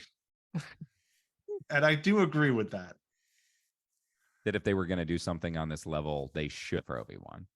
Right. Is that what you mean? Yeah. Yes. I totally. It's your main. That's like your crux. That's your fulcrum of a franchise. So it is very odd. You left him high and dry, is what you did. Mm-hmm. I'm still pissed. Like I would just love to sit down with Disney and you say, so what were you really wanting to get out of Obi-Wan? Just please, just tell me it was a merchandise. Tell me it was a cash grab and I will believe you. And that'll be the end of it. I'll never say anything again. But if you say anything else other than that, you are a liar.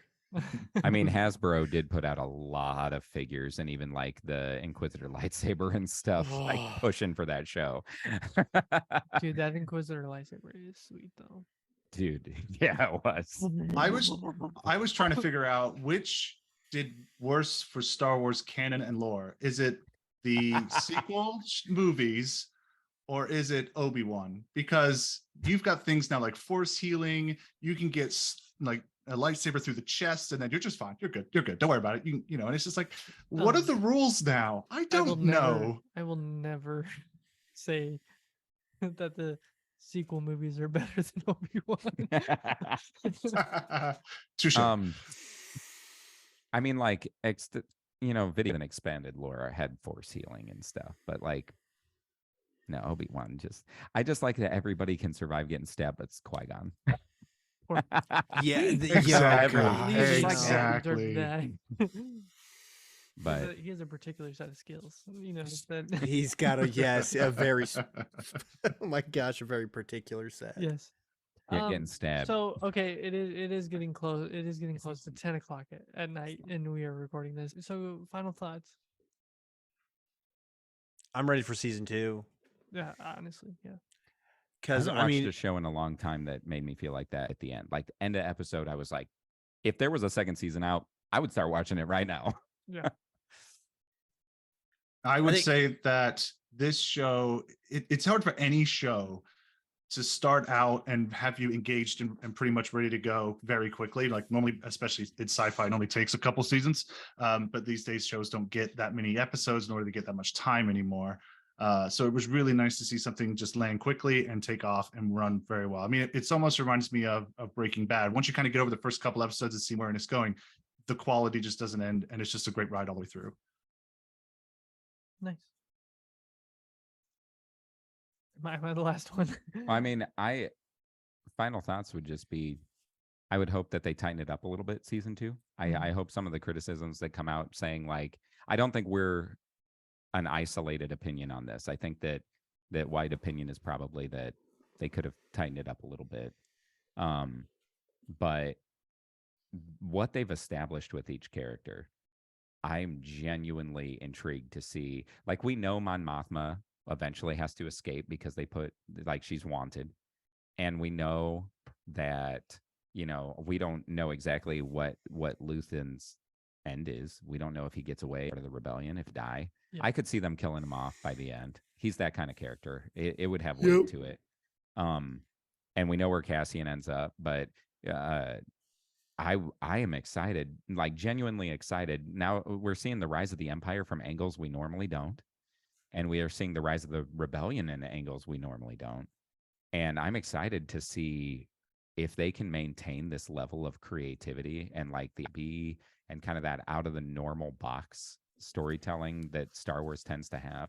I would be really interested to see where they and who we get and where some of these characters end up just going forward. It is, you know, I love space gunslinging. I do.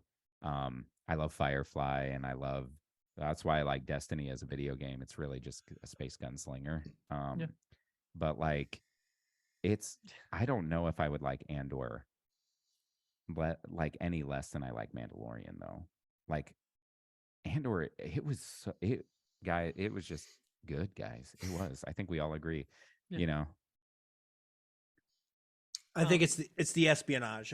I think that's the one thing that in my head, when I think of the rebellion and how the uprising started, it was in the guerrilla warfare type style, and it was done like this behind closed doors. And I don't know if there's a Brad Pitt, Robert Redford movie called Spy Games. I don't know if you've seen that movie. I think it's a '99. Great film, one of my favorite spy movies, and it's just that's just kind of you're always on edge the entire time, and you're always playing the field all the time. And I just feel like it did a really good job with this first season of showing the rebellion having to play quote unquote dirty the whole time. Yeah.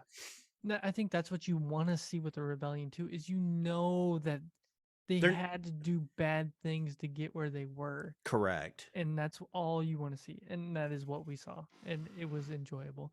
Now, I will say that for me,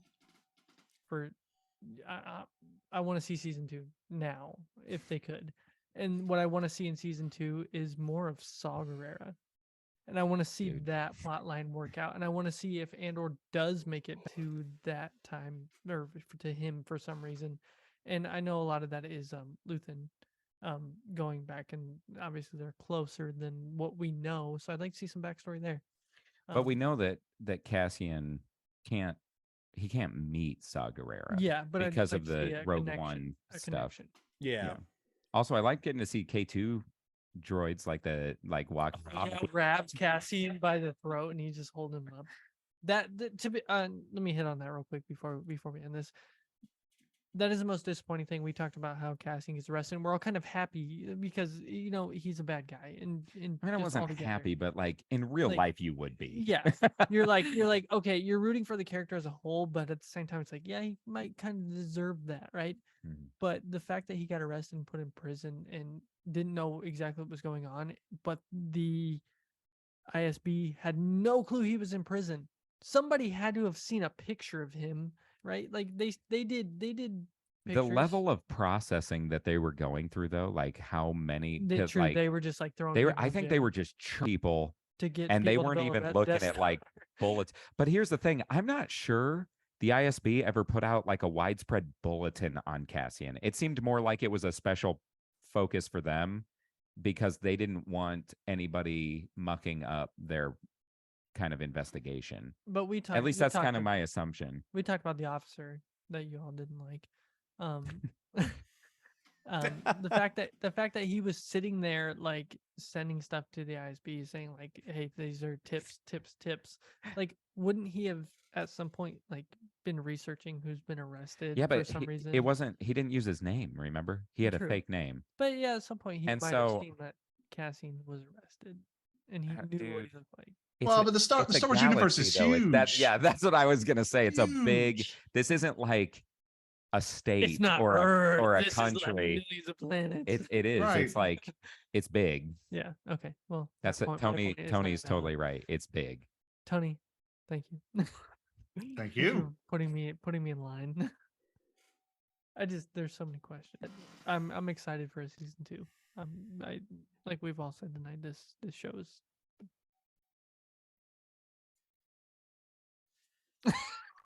Yeah. Well, do you guys have anything else you want to add on Andor as a whole? Like, I mean, all together. This show just basically sets the bar for me. does, If yeah. Disney cannot get, I mean, I'm not expecting everything to be like A+, up there, but if they can't even come close to the bar anymore, it's inexcusable. I don't expect them. This is going to sound super negative, but I don't expect them to even make like a Star Wars movie as good as Andor anymore. Like, I think Andor, like Ahsoka's going to be good because Dave Filoni called it Rebels season 5, so it's going to be good. Dave Filoni does good work. But Andor, I agree. I think that going forward, we've seen how poor Disney Plus can do things, kind of. Hover bikes. Dude, don't even get me started on the Power Rangers gang. But yeah, I agree with Tony. It's just like this. I almost watch their other stuff. I just want to be like, yeah, Oliver, that's fine. Cold. Any final thoughts?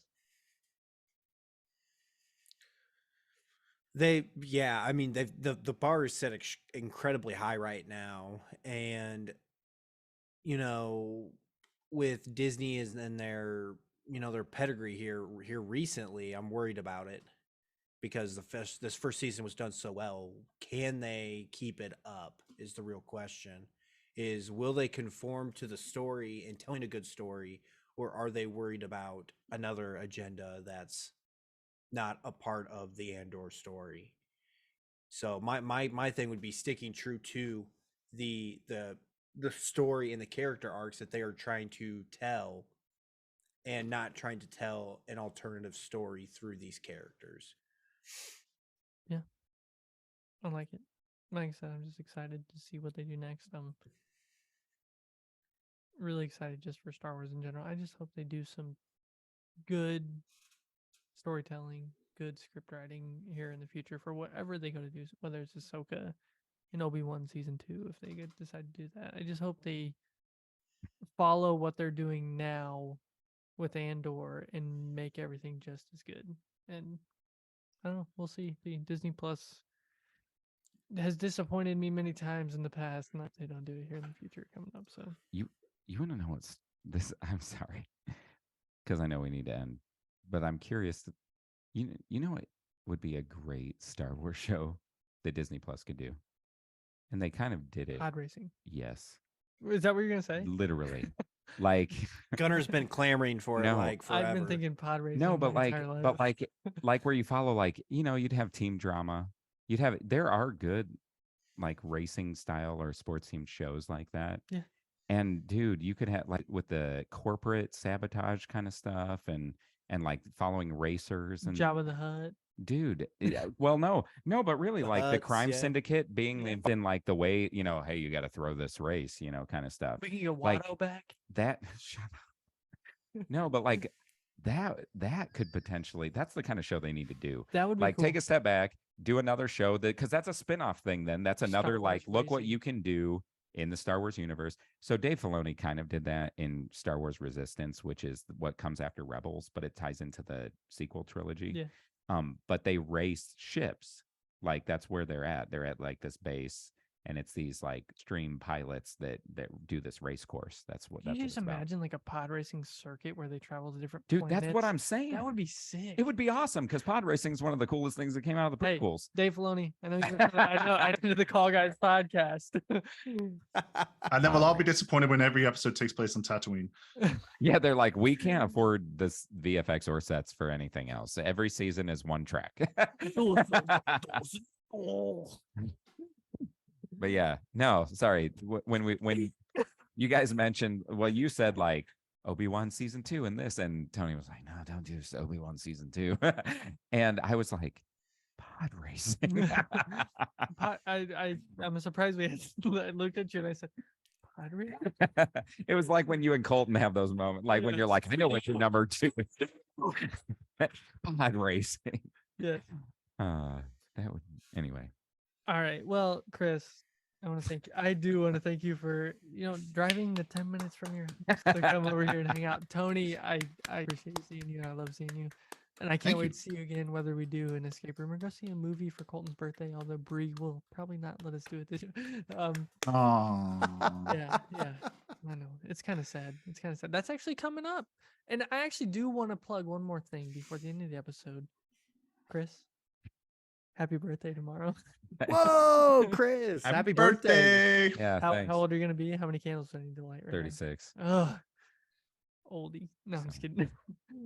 I feel young compared to all you guys in this podcast. You make me feel old on a regular basis. Oh, yeah. Man, you got 9 years on me. You know that? I do know that. Thank you. No, Tony, I do appreciate you coming and just hanging out and joining in the conversation. And Yeah, thanks for inviting me. Seriously, it's been a lot of fun. sorry it went so late, but This is early for me. Would you come back? no. Would you come back? Oh, I guess. Okay. Yes, of course. What would you like for us to discuss with you next time you do come back?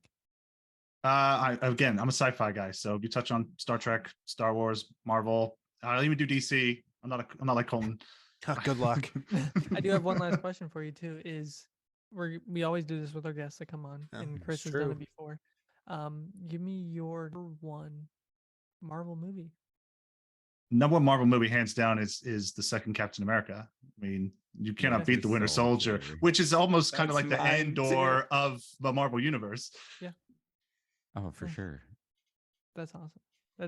Great movie. Bucky by far is one of my favorite characters. It Yeah. just In made Marvel. it took Captain America comic to that next series level. is really Oof. good. Yeah. They did a really good comic series written by Ed Brubaker, his original creator. Nice. It's like 17 issues or something. I have it if you ever want to read it. I have the first 5 issues signed. Nice. Well, guys, I'm going to tell you right now, and I'm going to look at Chris, and I'm going to promise him this episode, your plugs right now. Everybody, Everybody, thank you for listening to the Call Guys podcast. You're about to hear Chris's wonderful voice give you some plugs. So we'll see you next time. Check out The Call Guys wherever you get your podcasts, whether that be Spotify, Apple Podcasts, Amazon Music, and more. You can also watch The Call Guys on YouTube by searching for The Call Guys Podcast. Find us on all of your favorite social media accounts. On Facebook, facebook.com/thecallguyspod, Instagram @thecallguys, and TikTok @thecallguyspodcast. Send us your recommendations for the question of the podcast or topics for future episodes to thecallguyspodcast@gmail.com. And check out our merch store at thecallguyspodcaststore.com. Also, check out these other podcasts under the Golden Mojo Entertainment umbrella. Golden Image Podcast. The Emperor, Skywalker, and Chico travel around the state of Indiana to visit different restaurants, pubs, and events. Listen, and maybe you will find your new favorite local destination. You can find them at facebook.com/Golden Image Podcast. Also, check out the Murdnerds, a true crime and missing persons podcast helping to bring light to unsolved cases around the world. Join Alicia and Ashley as they discuss these cases and hopefully help to bring justice to the victims. You can find them at facebook.com/Murdnerds. Don't forget the Indiana Chiefs Fans Podcast. The Emperor, Chief, and Chico talk about their favorite team, the Kansas City Chiefs. This weekly podcast covers everything from the regular season to the long drive to KC. You can find them at facebook.com/IN Chiefs Fans Pod. And finally, the United States of Paranormal Podcast. Team Boogers and Team Tejas talk about all things cryptid, creepy, and paranormal from all around the world. Join them and go on a spooky trip through the paranormal. You can find them at facebook.com/the United States of Paranormal. You can find all of the Golden Mojo Entertainment podcasts wherever you get your favorite podcasts. Thank you for supporting Golden Mojo Entertainment, and we will see you next time.